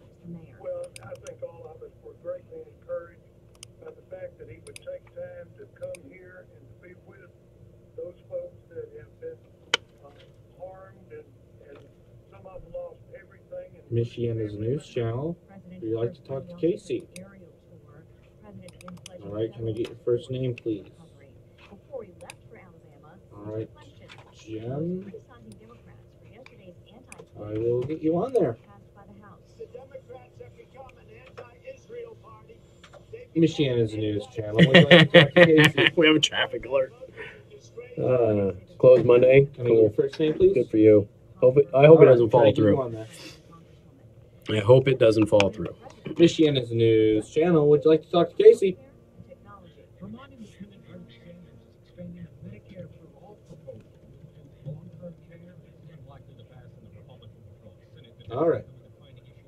All right, I'll try to get you on there, Ted. Other Senate Democrats in the race say they'll support the bill. Massachusetts Democrats Warren is out. Pretty funny traffic alert. What's the traffic alert? Traffic back up at all car washes today.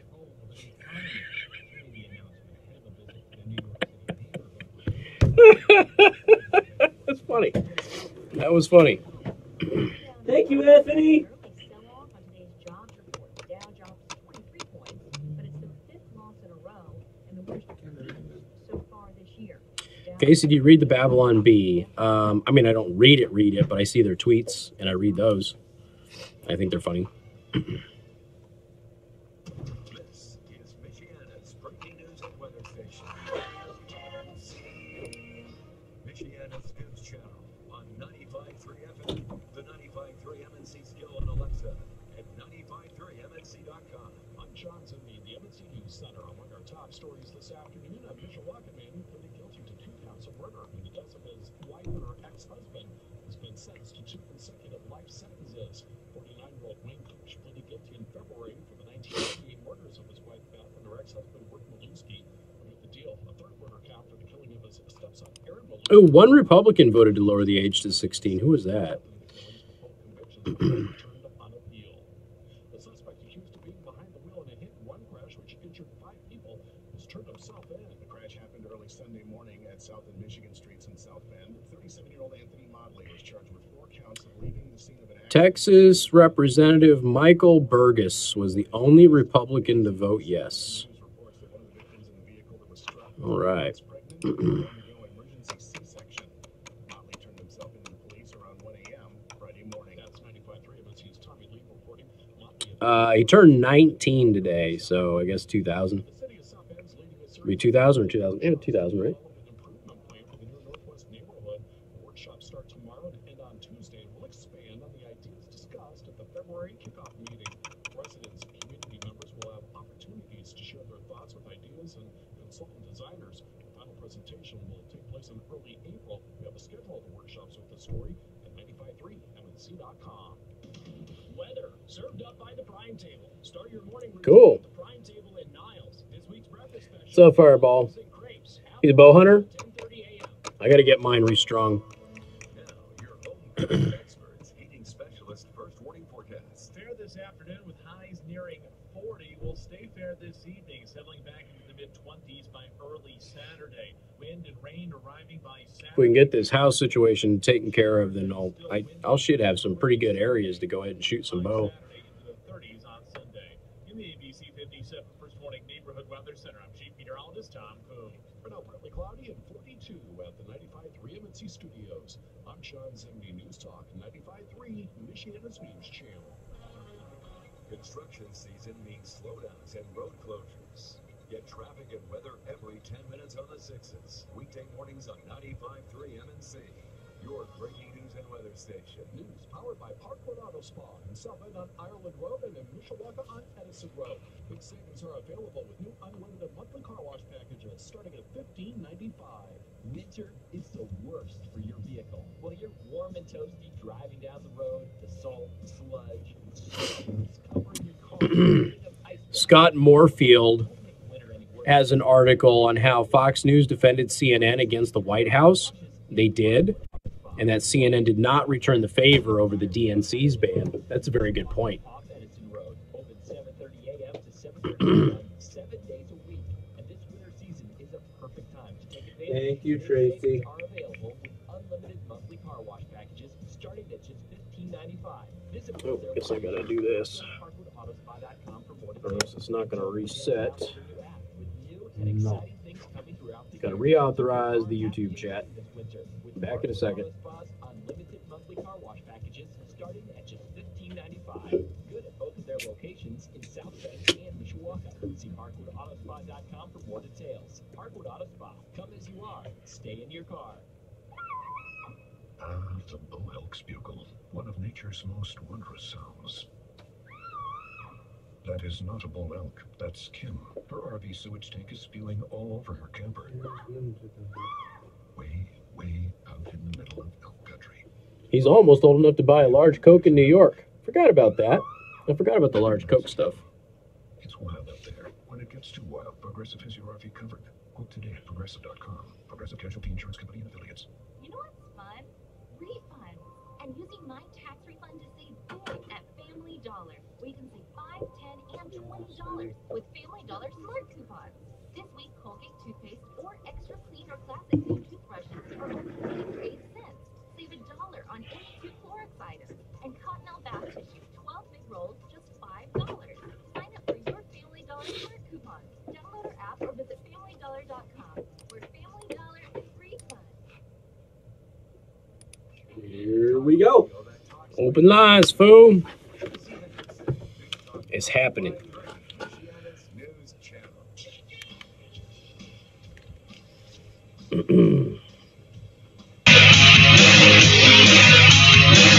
Hey, good afternoon. Thank you for tuning in. News Talk 95.3, Michiana's news channel. I'm your host, Casey Hendrickson. Phone number 574-25-95-95.3. That is 2595-953. You can also send a text message to 45364. And please put MNC at the beginning of that message. Do have a traffic update for everybody out there. Somebody says there's a traffic backup at all of the car washes today. But it's a good one. That was good. I enjoyed that. Good, cheesy Friday joke. Also accurate. Do want to let you know that the Tactical Training Systems Basic Pistol class is happening on Sunday, March 24th from 12 to 4 p.m. Contact Paul at secondamendmentarms.net for more information about that to reserve your spot. It is open lines, the final hour free-for-all. We do it every Friday, where the first come, first serve. This is it. You get to dictate what we talk about, whether it's something I brought up or not. It doesn't have to be news-related. Really, you get to choose the topic. So give us a call right now, 574-25-95-95.3. What's that? Joe prayed over there, I think. Jim, welcome to the program. Hi, Casey. What's up? Hey, wondered if you could enlighten me.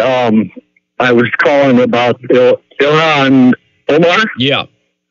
And wondered how we could let a person swear on the Koran and uphold the Constitution of the United States when, as far as I know, they're kind of against each other. It depends on your sect of Islam. Because, okay, the best way for me to frame this for people is that, you know, the Westboro Baptist Church, right? Yeah. Okay, Westboro Baptist Church are Christians.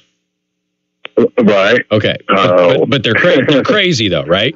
Absolutely. Okay. But they read the Bible, they quote the Bible, they interpret the Bible, and all of that. Right. Okay, Muslims have that too. And so the Wahhabis are generally the ones that we have a problem with. So, you know, as far as the Quran and the Constitution being incompatible, it really depends on the denomination or the sect, if you will, of Islam that we're talking about. I don't know what she is or how that applies. Yeah. Okay. I don't know if she's an advocate of Sharia or not. I have no clue. But yeah, it's, you know, I've always, now to be perfectly fair, I've always thought that going into court and swearing on the Bible or anything like was a little silly, because if somebody is not a religious person, it doesn't mean anything to them. So what's the point? Right. Absolutely. You know, I would rather them swear on the Constitution. That would be my preference. That'd be great. Yeah, but she's you know, she's a Muslim and we have religious liberty here, and so, you know, swearing on the Bible wouldn't be conducive to that. I didn't have an issue with her doing it on the Quran, but I think that whole process is a little silly. So yeah. Now, with that said, she has conducted herself as a radical, anti-Semitic individual, right? And that's where I was. And is very concerning to people. Yeah, and that's, I mean, that's the thing. It's, you know, you have Democrats who are like, this is anti-Semitic tropes that she's dropping on us. So she's been in Congress for 3 months. She's had an average of one of those a month. You know, she's had a scandal a month. And, you know, when I look, Ben Swan, who is a libertarian journalist who does a really good job. I like him a lot. He is so wrong on her. He did a whole thing here this week about how people were attacking her as being anti-Semitic, but nothing she said was anti-Semitic. The problem was he was taking her words literally and not the historical context of what she was saying and the phraseology she was saying it. Because it absolutely is anti-Semitic, and it's not just anti-Israel. So yeah, and it's said in a manner that it's read that way. Absolutely, if you know what history is and what you know, how people really feel about that. Right. So you notice that the Jewish Democrats, they perked up on that pretty darn quick, and you know, she's a problem, but she's not the only problem. We've talked about this before. You know, Linda Sarsour, who has been an advocate out there, who started this women's march thing, and as all of these celebrities were piling on, we're like, yo, she's pro Sharia and she is a jihadist sympathizer. This is not a woman you want to throw in with. And all of the celebrities ignored us, and then, you know, a couple of months ago, they're like, oh, she's anti-Semitic. Yeah, we told you that a long time ago. And they finally woke up. And guess who was really upset at this anti-Semitic legislation that they just passed? Linda Sarsour was furious. She was all over in a huge anger-induced rant on Twitter. Well, why would you be so angry at a resolution denouncing anti-Semitism unless you were an anti-Semite yourself and you felt it was a personal attack? You know, so and we have these pockets in Minnesota and the pockets in Michigan and all the turmoil being created by all this, you know, this whole thing, and it's gonna be a bigger problem if it's not, you know, dealt with. Well, I think, you know, sooner than later. Meghan McCain, no, I didn't watch the segment, but Meghan McCain apparently was moved to tears to point out that if Democrats are not going to address this anti-Semitic issue, Donald Trump is going to win in 2020. Because Democrats have had an issue with anti-Semitism for a long time. And and they cried about it. Well, you know, the thing, so when the election was happening and people were calling Trump an anti-Semite, I was pointing out how hypocritical and ironic it was, considering the long and rich history of Democrats supporting anti-Semitism. And somebody who was young individual was like, what are you referring to? And I'm like, college campuses in particular. And they didn't understand what that meant. They had just jumped in. They were not aware of the history of anti-Semitism on U.S. college campuses or professors promoting it, and that all comes from the political left. And so I sent them a couple of links on this, but you know, this was bound to happen. Those people grow up, they graduate, they become adults, they qualify to run for office, and some of them are going to get in office. And so we've seen that. We've got a couple of people with anti-Semitic bents. Omar is just not hiding it. You know, she's kind of flaunting it. She's using the old canards, trying to get around people from knowing what they are. But like I said, there's a lot of old Jewish Democrats that are sitting there in Congress and going, whoa, wait a minute. You can't say that. It's a problem for the Democrats. They have a big anti-Semitism problem. Free speech, right? Well, you know, exactly. Then we run into a big wall. And we have to scoop everything out and fix it. Well, I routinely, part of the reason that I routinely post things like this that happen with the political left and say Democrats have an anti-Semitism problem is because people need some kind of a running list of this keeps happening and Nancy Pelosi is pretending it isn't. That's the issue. Yeah.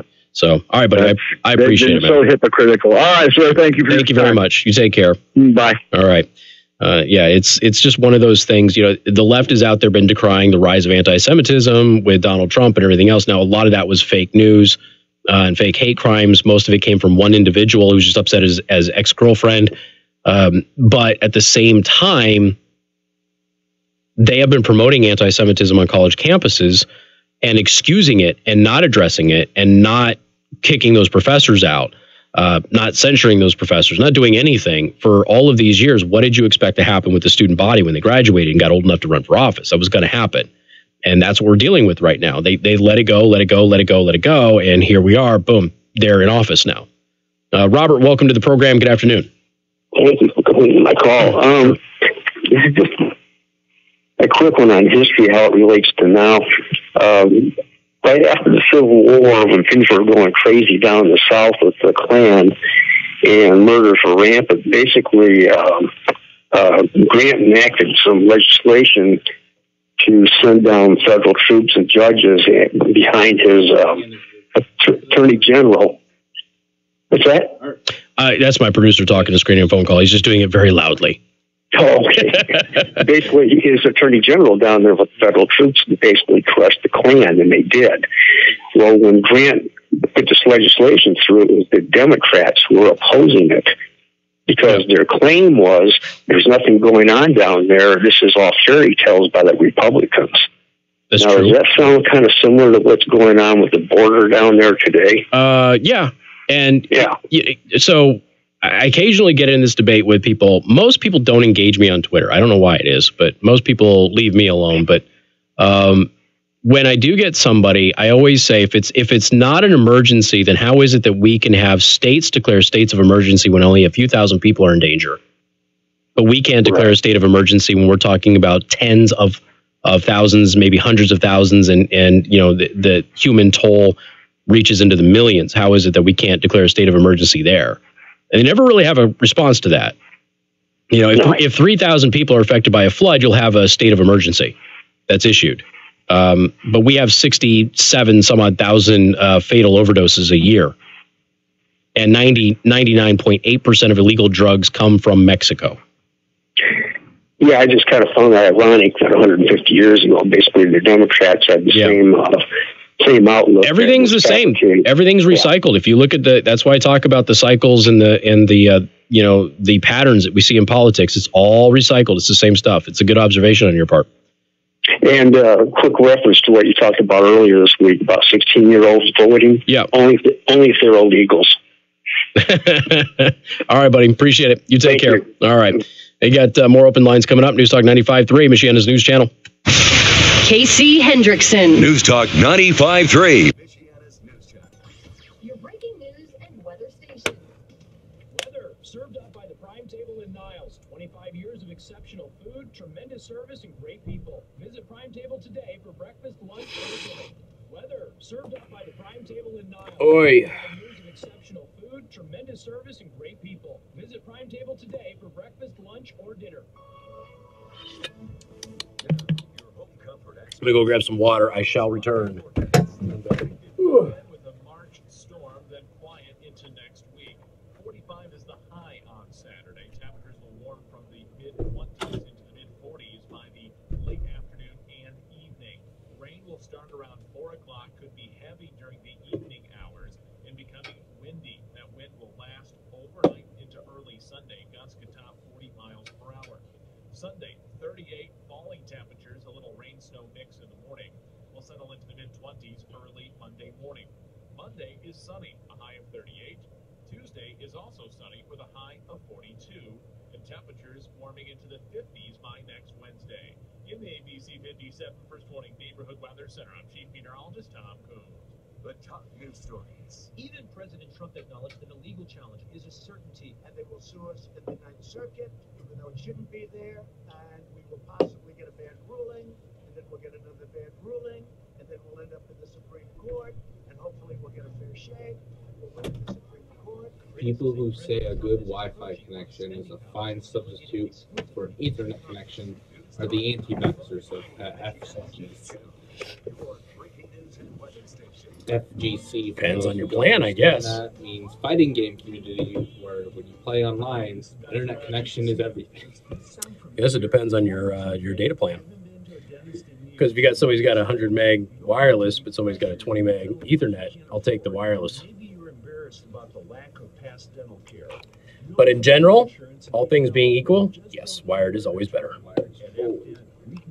Same with mice. In fact, about a month before the Switch came out, before Ultimate came out, people made adapters for Ethernet. Yeah. Michiana's news channel. Would you like to talk to Casey? If cost is a concern, we can discuss payment plans that fit your budget. Hi, Terrell. Thank you. Solution to meet your needs. Don't wait to take care of your dental pain. Call 1-800-TOOTHACHE or visit FDent on Douglas in Mishawaka. So the word different is used a lot in advertising. You know, see the difference, hear the difference, word of difference. But I got to tell you, I spent some time with Bill Martin, the CEO of Impress Jewelers. They're over in the Temperville Plaza on University Park Drive. And different really does sum up what they do. This guy caught on camera lighting a neighbor's porch on fire. Engagement rings with fully custom design. Capabilities there are limitless. I was talking to Bill, and the team that he's put together, the years of experience that this team... Did you guys see that the dude that assaulted that conservative at Berkeley punched him? That he's had multiple run-ins with the law, and authorities have actually told him to turn in his guns. And he threatened to shoot that conservative in that footage, because we saw the footage from far away, but the guy who got hit actually was filming him on his phone, and he has the guy saying, "I will shoot you." But he was told to turn in his guns a long time ago.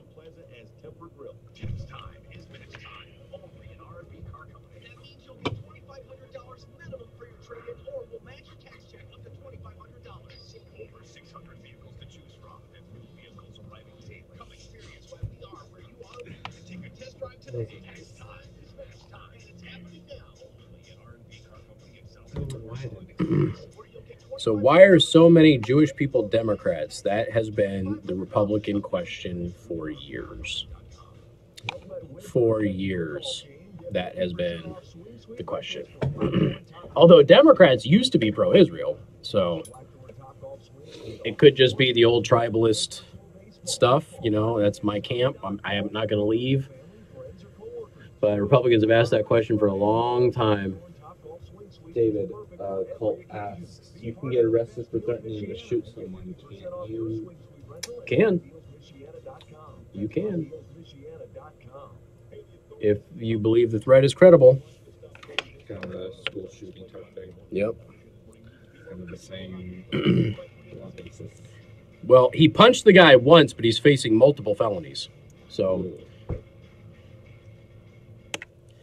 Hey, good afternoon. Thank you for tuning in. News Talk 95.3, Michiana's news channel. I am your host, Casey Hendrickson.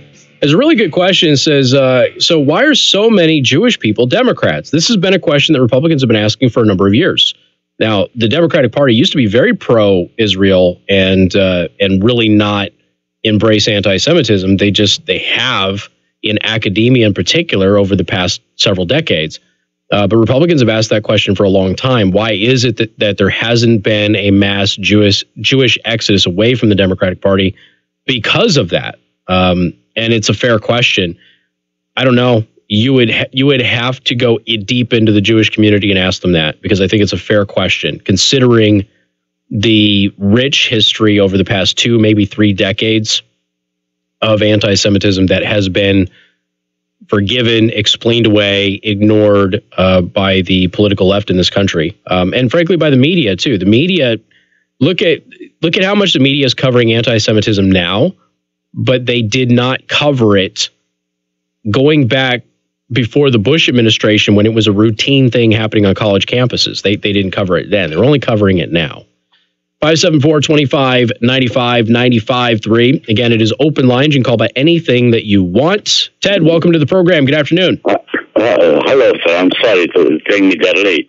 I just want to make a quotation from Hugh Seaton Watson, Eastern Europe between 1918 and 1941. Okay. And it's referring to the Kristallnacht. In 1925, the liberal politician Tătărescu paid students and give them free railroad transport to Oradea Mare. That's Nogi Vorad in our area. And to equip them with stones to smash windows of the Jewish shop, breaking, beating, and looting the places. Okay. So the Kristallnacht was in our area was before the Kristallnacht in Germany in 1933. Now you have to compare the protocols of the elders of Zion with a dossier that was done by Clinton's wife. So what I want now, I'm going to tell you why the Jewish people vote Democrats. Okay. According to the Talmud, all the people are free. Every 39 years, in the 50 years, the slaves have to be free. The land has to go back to the owner.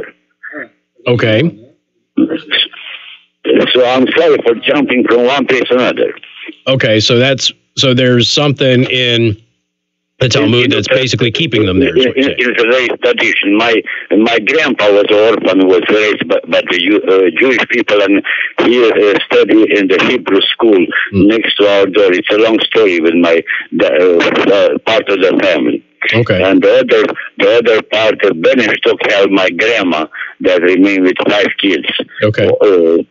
So they have this one, the social equality, social justice. Gotcha. That American, they don't understand it. Okay. So. All right, ma'am. I'm sorry for disturbing you. It's okay. No, I appreciate that's what Open Lines is about, buddy. We look forward to hearing from you. All right, man. Thank you very much. Take care. Okay. All right. May God bless you and may God be with you and your family. Take care of the family first. You too, sir. Thank you. Thank you, sir. All right. 574-2595, 95.3. John, welcome to the program. Casey, can you hear me? I can. All right. Good to talk to you, buddy. You too. Earlier, you were talking about that young man on the bus on the way home from school, and the bus aide wanted him to take the Trump cap off. Correct. And when he did not do that, she physically removed the cap from him. Correct. And I just didn't know how many people who had heard that might not realize that actually was assault and battery. That's what the police are investigating, and it was nice because you had the police lieutenant on the news, and kudos to the news for approaching the police department about this, because the police department said our portion of the investigation is not whether or not he should or should not have the hat. Our portion of the investigation is her physical contact with him and removing the hat. So that's what they're investigating, because you're right. That becomes assault at that point. You have assault of a minor because he's 14 years old. So she's facing some serious charges here, probably going to lose her job as a result of that because she grabbed the hat. I mean, you can have an assault without a battery. You can have battery without an assault. But in this case, I believe that this would be considered an assault and battery because he saw her, approach him. And then the actual removal of the hat is the assault is thinking you're going to be imminently touched in a way that you don't care to be or harmed. And then, of course, the battery is unlawful touching. Yeah, I don't know what their local ordinances look like, but and the police lieutenant did confirm. He says, we can confirm that she removed the cap from his head. He said we were able to confirm that, but obviously the investigation still has to proceed, and they have to get with the prosecutor and figure out what charges apply and if there's enough evidence to do that. It looks like there is. So yeah, it's a very good point. I mean, it's not just about the fact that this woman was not letting him have the Trump hat when he was allowed to have the hat while other students did not have to remove their hats, but it's the fact that she physically removed the hat from his head after he was saying, what am I doing wrong? Why can't I have the hat? Everybody else can. And that's right. Where she's in big trouble. Right. And, it's sort of, to me, it's just so unfortunate that we've gotten to the point that someone cannot be supporting whomever, Democrat or Republican, without having being concerned that maybe their car will be defaced or they're going to be attacked, like we saw that young man on the Berkeley campus. Correct. Yep. You know, we were just talking about that in the live stream actually, because he's got multiple run-ins with the law, and they'd actually ordered him to turn over his guns previously, which I thought was interesting because the guy who was assaulted was recording him on his phone, and he said he would shoot him. So, wow. Okay, so if you're saying you're going to shoot this guy, who by the way didn't do anything, all he was doing was he had a sign that said "Fake hate." It does something to real victims or something like that. And this guy said that he would shoot this guy for having a sign that said that, which is interesting considering that he was told that he had to turn over his guns previously for run-ins with the law. And he's facing multiple felonies, even though he assaulted the guy one time. So it's interesting to see this case play out. And he's pled not guilty, but he's on camera, multiple cameras. He's guilty as toast, but right. Yeah. I voted for Trump. I think he's doing a very good job. You know, and I've been pleasantly surprised. I rooted for him because everybody but Hillary. I told everybody that I would vote for a ham sandwich over her, but I didn't expect a lot out of Donald Trump. I really didn't, and I liked a lot of what he said. It was consistent with what he had been saying since the 1980s, so I wasn't too concerned that I was going to be surprised. I think that he has been a more effective individual than I was expecting him to be, and I'm happy about that. Right. So. Right. I agree. Good economy helps everybody. I don't care your race, creed, sexual orientation. Heck yeah, man. I mean, if you know, it's healthy. I believe that he's just doing a good job, especially when I see what's coming out of the other side. My God. No kidding. Hey, John, I got to roll on you, man, but I apprient it, bud. All right, thanks, buddy. All Thank you. You take care.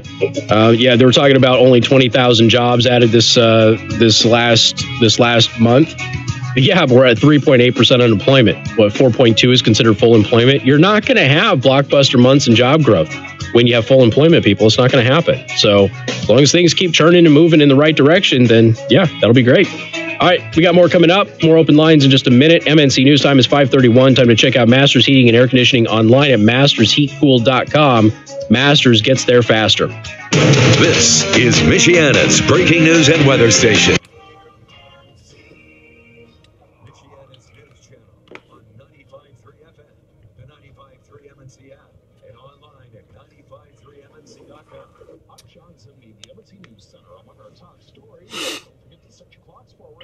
Well, we had 3 other callers. Yeah, they didn't want to wait. And it's funny, the guy who's been on hold the longest is waiting. You can do it, Donovan. You can do it. Or Donivian. Is it Donivian? I don't know. Donivian. Oh my God, people. I'm actually surprised that Teespring allows this. What Teespring do? It's a shirt that says, "I'm not gay, but $20 is $20." I'm a little surprised that they're allowing that in their marketplace. A little surprised by that. Channel. Would you like to talk to Casey? Alrighty, can you get your first name, please? Ethan. Alright, thank you. Try to get you on there. It's not always the same person. What you should do, though, is always answer the phone. Hey, Ethan, what's up?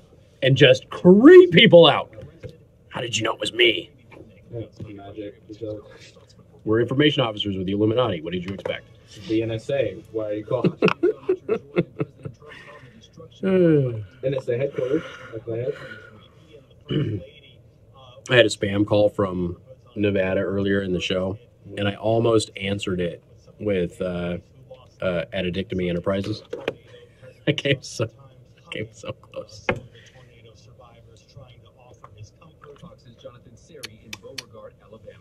R&B singer R. Kelly is in jail over unpaid child support, but his publicist says he will be released soon. He will be getting out sometime today. We don't know the time yet. It's going to depend on when he's processed. When the county processes him, they're en route. So you're sure to postpone. R. Kelly is also facing several accusations. So apparently Devil May Cry 5 is actually halfway this game. I am. That. It's got a Mega Man Easter egg throughout the entire game. Yeah, I've not played any of them. I'm well aware of them, just haven't. Haven't It's picked just them one up. of those. It's like that's me with Kingdom Hearts. I'm like, I have never touched a Kingdom Hearts game. Yeah. Hear good things about it. I'm familiar with it. Yep. It's a, Occasionally, it's a, I'll watch something on it's Twitch. a Disney Final Fantasy original Right. fan fiction. I'll watch a lot of this stuff on Twitch now, but I won't actually play it. When I was a kid, I was that one that was renting 2 games a week. When you actually had, before GameFly was a thing. I remember when GameFly came out, I was like, wow, that's so awesome. And then you never got any of the games at the top of your list. It was terrible.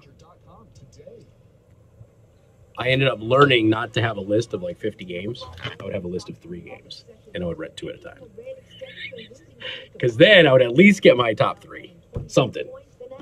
But the moment I had like a list of like 20 or something, I would always get the bottom ones and never get the top ones. Because everybody wanted the damn top ones.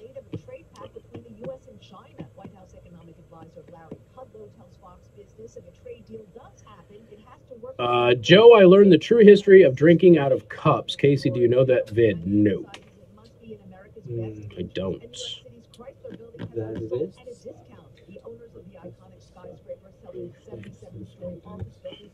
When Democrats are quiet about anti-Semitism, it's because they know it's real and they don't want to be a part of it. They don't want to address it. They don't want to be dragged into it. Chuck Schumer knows damn well what's going on. Oh yeah, just a thunderstorm. Just thunderstorms this weekend. Yeah, it's supposed to be warm but rainy. Ooh, my favorite kind of weather. Shut up, I need to get on the bike. Cintas helps with their fire protection and first aid Jerk. and safety programs. It can rain when I have my license, okay? Helps keep their facility and restrooms clean and stocked. I need to practice Companies care about their employees before I get my license. and image. When all those things work together, It's a they're long ready for story. business. I did the abate course last year and went into Michigan to get my license, and that was the first couple of months that they did not accept the abate class in Michigan. So I had to get a permit, but then the weather came early, and I only got 1 ride on the bike. So I actually have to take the driver's test instead of my whole schooling being my driver's test. So it's annoying. Kind of like that lady's dress. Your trusted local independent American Standard dealer. What does building a better bank look like? Yeah, washing the salt away, I suppose. It's fair. Warm, inviting places that feel nothing like a tip. Because it damages his party. 16 felony counts. Oh. In 5 minutes. And you'll always find people ready to help you. Wow. The banking reimagined. Ooh-wee. Oh, look at that lady hiding on the camera on ABC 57. Saw that too. Damn. That was good. ABC 57's at some stores going out of business at the mall. And some lady was behind her, just bought something, had a drink, and would stop. It was like on camera, and she tried to do the duck thing, but she was still in camera, so she just hunched over, walking out. Yeah, it was good. Whoa. Jussie Smollett's in trouble. Damn. LPLS shoe sources closing. Oh, Gymboree's closing. Oh, okay, they're just talking about all of them that are closing. So Payless, Charlotte Russe, Gymboree. Is there a Payless inside the mall? Apparently. I didn't know there was a Payless in the mall. The reason that Payless okay, this is it. This is if your business model is we're going to be the cheap shoes, don't stop selling cheap shoes. Hi, I'm Chris Kramer from C. Kramer Interior. Ain't that hard. The mall things kind of shrinking. It is. It's getting harder and harder to be in the mall. Carry the lines of furniture we carry. I believe in the quality.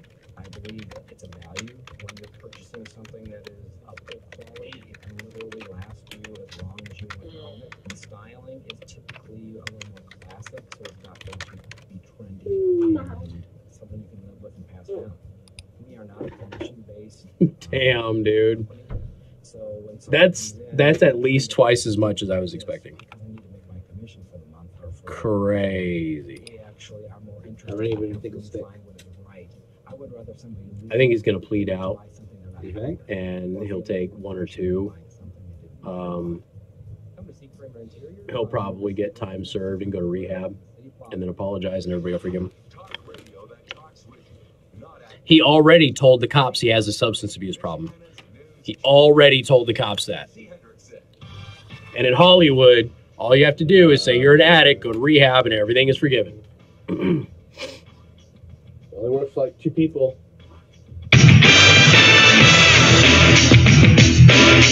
And good afternoon. Thank you for tuning in. News Talk 95.3, Michiana's news channel. Breaking news. The reports are that Jussie Smollett has been indicted on 16 felony counts by a grand jury. 16 felony counts. That's the report right now. Of course, that's just the grand jury. Okay, that's not what's gonna happen with prosecution or plea deals or anything like that. But Jussie Smollett has been indicted, according to the reports. This is preliminary. It's not official just yet. 16 felony counts by a grand jury. Joe asked me how many would stick. I said, 2 maybe. There'll be a plea agreement. He'll get time served. He'll go to rehab. He's already told police he has a substance abuse problem. He'll go to rehab. He'll come out of rehab a changed person. He'll give an interview on how he's grown as a human being, and everybody will forgive him. That's just how it always works. If you're in Hollywood, all you got to do is say you're an addict and go to rehab, and you're good. So 16 felony counts by a grand jury, according to the preliminary reports here. We're waiting for the official word on that, but the preliminaries on grand jury indictments are usually 100% accurate. So, all right, Tactical Training Systems is holding a basic pistol class on Sunday, March 24th from 12 to 4 p.m. Call Paul at Second Amendment Arms and Range to reserve your spot. Again, it costs $125 for each student. Go to secondamendmentarms.net for more information. All right, it is the final hour free-for-all. You got your last half hour here, and we are taking your phone calls about any issue that you want. Back to the phone lines we go. Donovan, welcome to the program. Good afternoon. What's up? I had a quick question to ask you. I think it was like sometime this week that I guess Nancy Pelosi was trying to start hate crimes legislation. I mean, I don't know if I heard this right. Well, they passed the anti-hate resolution yesterday. Okay. Yeah. Now, the question I have is, okay, are they going to try to attack the First Amendment, or, I mean, as far as free speech and, No, I think it's just a non-binding resolution of we oppose hate speech and stuff like that. Now, this is all spurred because of Ilhan Omar, but she wasn't mentioned specifically in it. So what they did is they drafted this. It's just a resolution. It's not a law or anything like that. It's just a statement of unity against hate speech is what it was. But they left all of the references of why they were even having to put this thing together, which is all because of Representative Omar. They left all of that out. And even Omar voted in favor of it and then giggled. Right. Yeah. So it's... Because my attitude is when it comes to a Democrat and hate speech, it's kind of like they want to try to, it seems like they want to just try to, stop preachers from preaching the truth, basically. Well, some of them, look at some of the stuff that has happened with Mike Pence. Okay. So you have this actress, she was on Sex and the City, but she's converted over to a politician. She ran for, did she run for Senate or governor in New York? I think it might have been governor. I forget her name. I have it, but it's not in front of me. And she wrote a whole op-ed in the Washington Post on how Mike Pence is not a decent human being. And what she did is she recycled the old lie that he supported conversion therapy, which he's never supported conversion therapy. That's been debunked for many, many years. She went into a bunch of stuff. And then what ended up happening is the Washington Post had to fact check her piece this week. And they pointed out 3 or 4 things that were highly untruthful in the article. But okay, this is a woman, though. She's basing this on Joe Biden going out there and saying Mike Pence is a decent guy. And then remember, she tweeted, Cynthia Nixon is her name. She tweeted to Joe Biden and says, no, he's not a nice guy. He's anti-gay. He's one of the worst people in the world and all of this. I know him. He's not. He's not what people think he is. But this woman hates his guts. And there's a lot of people out there that hate his guts based on the mythology that she wrote in her piece about him, which were not true. you know, but Mike Pence is not the guy that goes out there like Trump and defends himself. He's just quiet and sticks to his own thing and says whatever. It's, you know, that's just not what he does. When they attacked him, when he went to that play, he didn't say anything. He goes, "Hey, isn't free speech amazing?" You know, it's just who he is. He's not that guy to get in people's face and defend himself. He's more of a George W. Bush type when it comes to that sort of thing, which is frustrating as somebody who knows him. Because I know that he's not that person, and I wish that he would defend himself as not being that person, but you know he doesn't. So yeah, that's it. Every time I hear stuff like that, it's like the Democrats seem to be on the side of getting rid of free speech, and it's kind of like. Well, yeah, there's a lot of them that spew hate. There's a lot of them that obviously view normal disagreements as hate speech, and they will argue that point because they don't have any other valid point to make. And yeah, there's no doubt that any kind of hate speech type legislation tends to go after the religious right, tends to go after the right-leaning political ideologies and things of that nature. There's no doubt that they use that and they weaponize that. Like, perfect example, this kid that we're talking about that punched the dude on Berkeley. Okay. Yeah. The guy was simply holding a sign about Jussie Smollett being a fake hate victim and how that diminishes real victims. And this guy said that he was preaching violence. That's what he said in the video. You're advocating violence. And the guy goes, "What are you talking about? I'm not advocating violence." And then he threatens to shoot him. I mean, so he's accusing the other person of advocating violence, but then he's threatening to shoot the kid. So, and then he punched him. But yeah, there is a derangement that is out there. We see it on both sides, but right now it is at the core of the political left, and they have to deal with it. Like I said, if the Democratic Party had any interest in being relevant or being respectable again, Tulsi Gabbard would be their nominee, and that's not going to happen. Right. So, hey, I got to run, man. My producer's waving me down, but thank you so much. All right. Thank you. I appreciate your patience. I know you're on hold for a long time. Right. Thank you. Thank you. We got more coming up. News Talk 95.3, Michiana's news channel. We're on the Weather Watch 24 hours a day on air.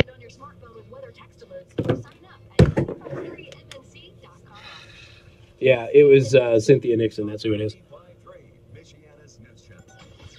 Also, you can't be on the line for longer than 15 seconds when you're calling, and don't call. You got to have time to wait. I'm important. He'll get to me. In Niles. Does your family or group meet regularly for breakfast, lunch, or dinner? Just call the Prime Table to reserve tables for your next gathering. Well, Kilmeade's on the 5. Specialist 5-day forecast. An active weekend with a March storm. Anybody who follows Ted is on hold for a long time. That's true. 57-20. 57-20. Is he actually throwing one on there today? Son of a gun. 57-20 for fake news. All right. The log. Okay. Going on there, minute 30. Casey, any instances of an Obama hat wearer being assaulted? Not that I'm aware of. Obama having an iconic hat. I don't know anybody in a Hillary shirt that's been assaulted. I don't. A perfect example of how these rumors and things like that, they'll get out of control. So we have a coworker who's a Hillary fan, and they have a Hillary shirt, and they wear a Hillary shirt occasionally. Really nice guy. And somebody said, "You should wear that to one of the events that you're going to work with Casey." And he goes, "No way." He goes, I don't want anybody, attacking me. And I looked at him and was like, "What are you talking about, man? Nobody's going to attack you." And he goes, "You see all this stuff on TV?" And I'm like, "Oh, you mean all of the Robert Creamer crap? Where the DNC funded this guy to go ahead and fake these things?" That? I was like, dude, nobody's going to attack you. People are attacking people for wearing Trump gear. They're not attacking people for wearing Hillary gear. So I wouldn't feel comfortable wearing a Hillary shirt. But you know what? You probably, in general, wouldn't feel comfortable wearing the opposing political side in any group environment. That's kind of what it was. Right. But he was genuinely afraid he would be physically assaulted. Not that it was just I'm going to be the odd guy out. But, but he heard all of this stuff in the news. And so he was thinking that people would go to a Trump rally and just get assaulted. But we ended up finding out that wasn't happening. So, yeah, Why wasn't Omar censured? Because they don't want to acknowledge that it's happening. That's why. Have you ever sent a text message to the wrong person? What are we, 12? I have, but it was a question you ask when you're 12. But it was a phone glitch. Yeah, well, yeah, this is the interaction. So there have been times, usually this happens with Facebook. You're in Facebook Messenger and you click on a name and it pulls up somebody else. And, yeah. Don't send nudes, kids. That's when you call Graver Coastal Remodeling. They come to your home with kids shouldn't be sending nudes. No, they shouldn't. But get yourself a data bunker, okay? Put your nudes on your data bunker. Mail the data bunker to the other individual. That's how you send your nudes. You have to worry about it. Sending nudes in the 1800s consisted in posing for 12 hours as a band. Yeah. I do like watching these I like watching these dramas that come out of Canada, like the Medici and stuff like that, because they're based on real people.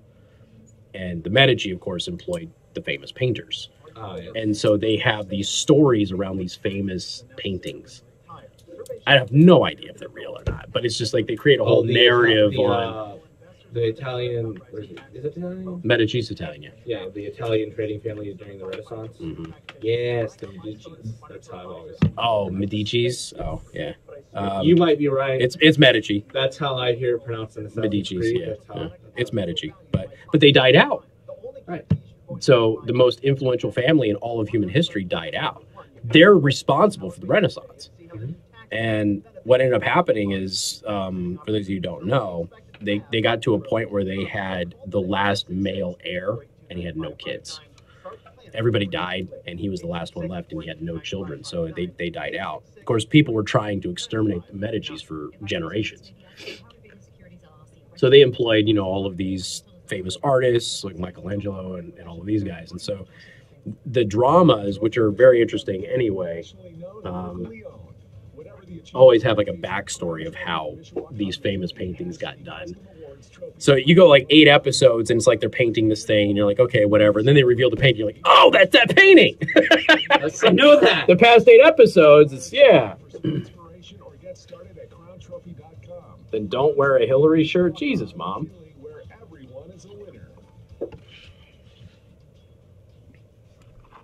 Here we go. 57:20. 5 minutes. I should be allowed to attack people who wear Che shirts. That's all I'm saying. No one disagrees.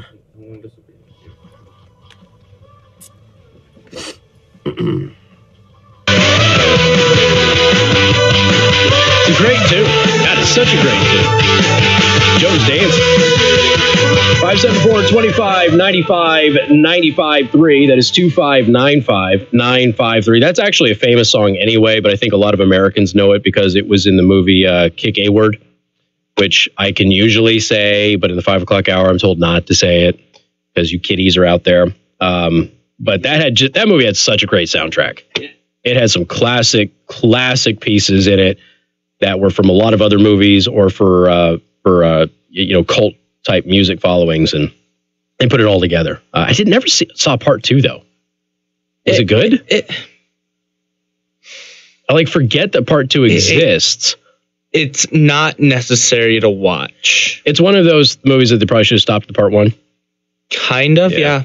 I didn't really, low hanging fruit. Let's make a part 2, and that's kind of what it was. It's kind of cash grab type deal, I think. There you go. All right, 574-25-95-95-3. Casey, why wasn't Ilhan Omar censured? Because, again, the Democrats are trying to pretend it didn't happen. Here's the thing, though. We know that Nancy Pelosi has been furious about this. Nancy Pelosi has walked out of meetings with the freshman class that has been defending Omar.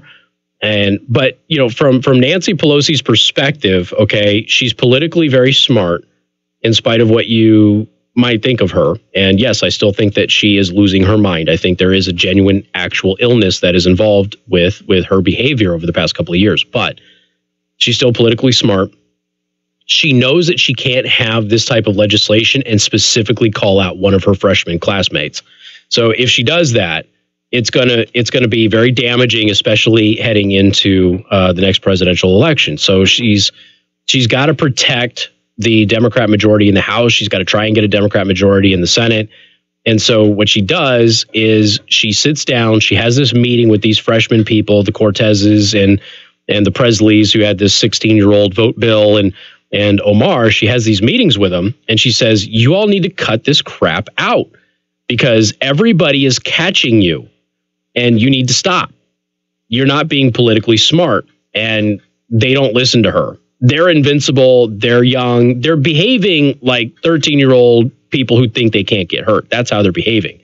Now, typically, there's a part of me that appreciates this, okay? Because one of the things that sucks about American politics is that you get elected to the House of Representatives in particular, and you go to the House of Representatives, and the majority speaker, the minority speaker, they look at you and they go, or leader, they look at you and they go, you're going to do what we tell you to do on these bills, and if you don't, you're not going to be reelected in 2 years, or was it 4 years? You're not going to be reelected because we're not going to give you any money. And so you're going to do what we want you to do, or you're going to be primaried and you're going to be out. And that's it. And I always tell people to be prepared for that, especially if somebody was in a really close race, because it is a tough thing to do. So they're not doing that. They're not playing by those rules. They're saying, we don't care. We don't need you, Nancy Pelosi. We don't need you to the coffers, if you will, of the party. And so Nancy Pelosi actually stormed out of that meeting with them. Cortez is facing prison time. You know, the campaign finance stuff with her is serious business. Former FEC commissioners are saying, yeah, she's in big trouble.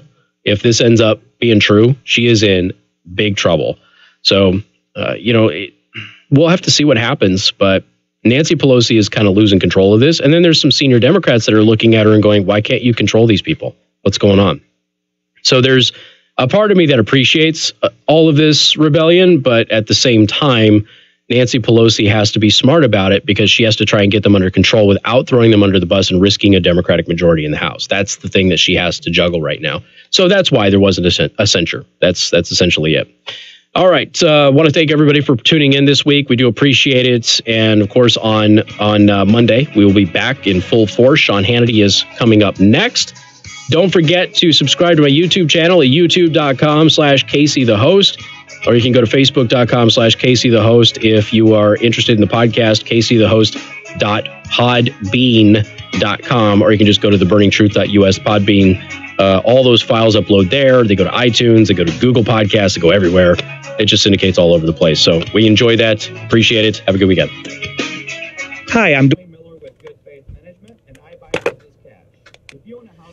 All right, folks, I got to bail because I got a lot of stuff to do.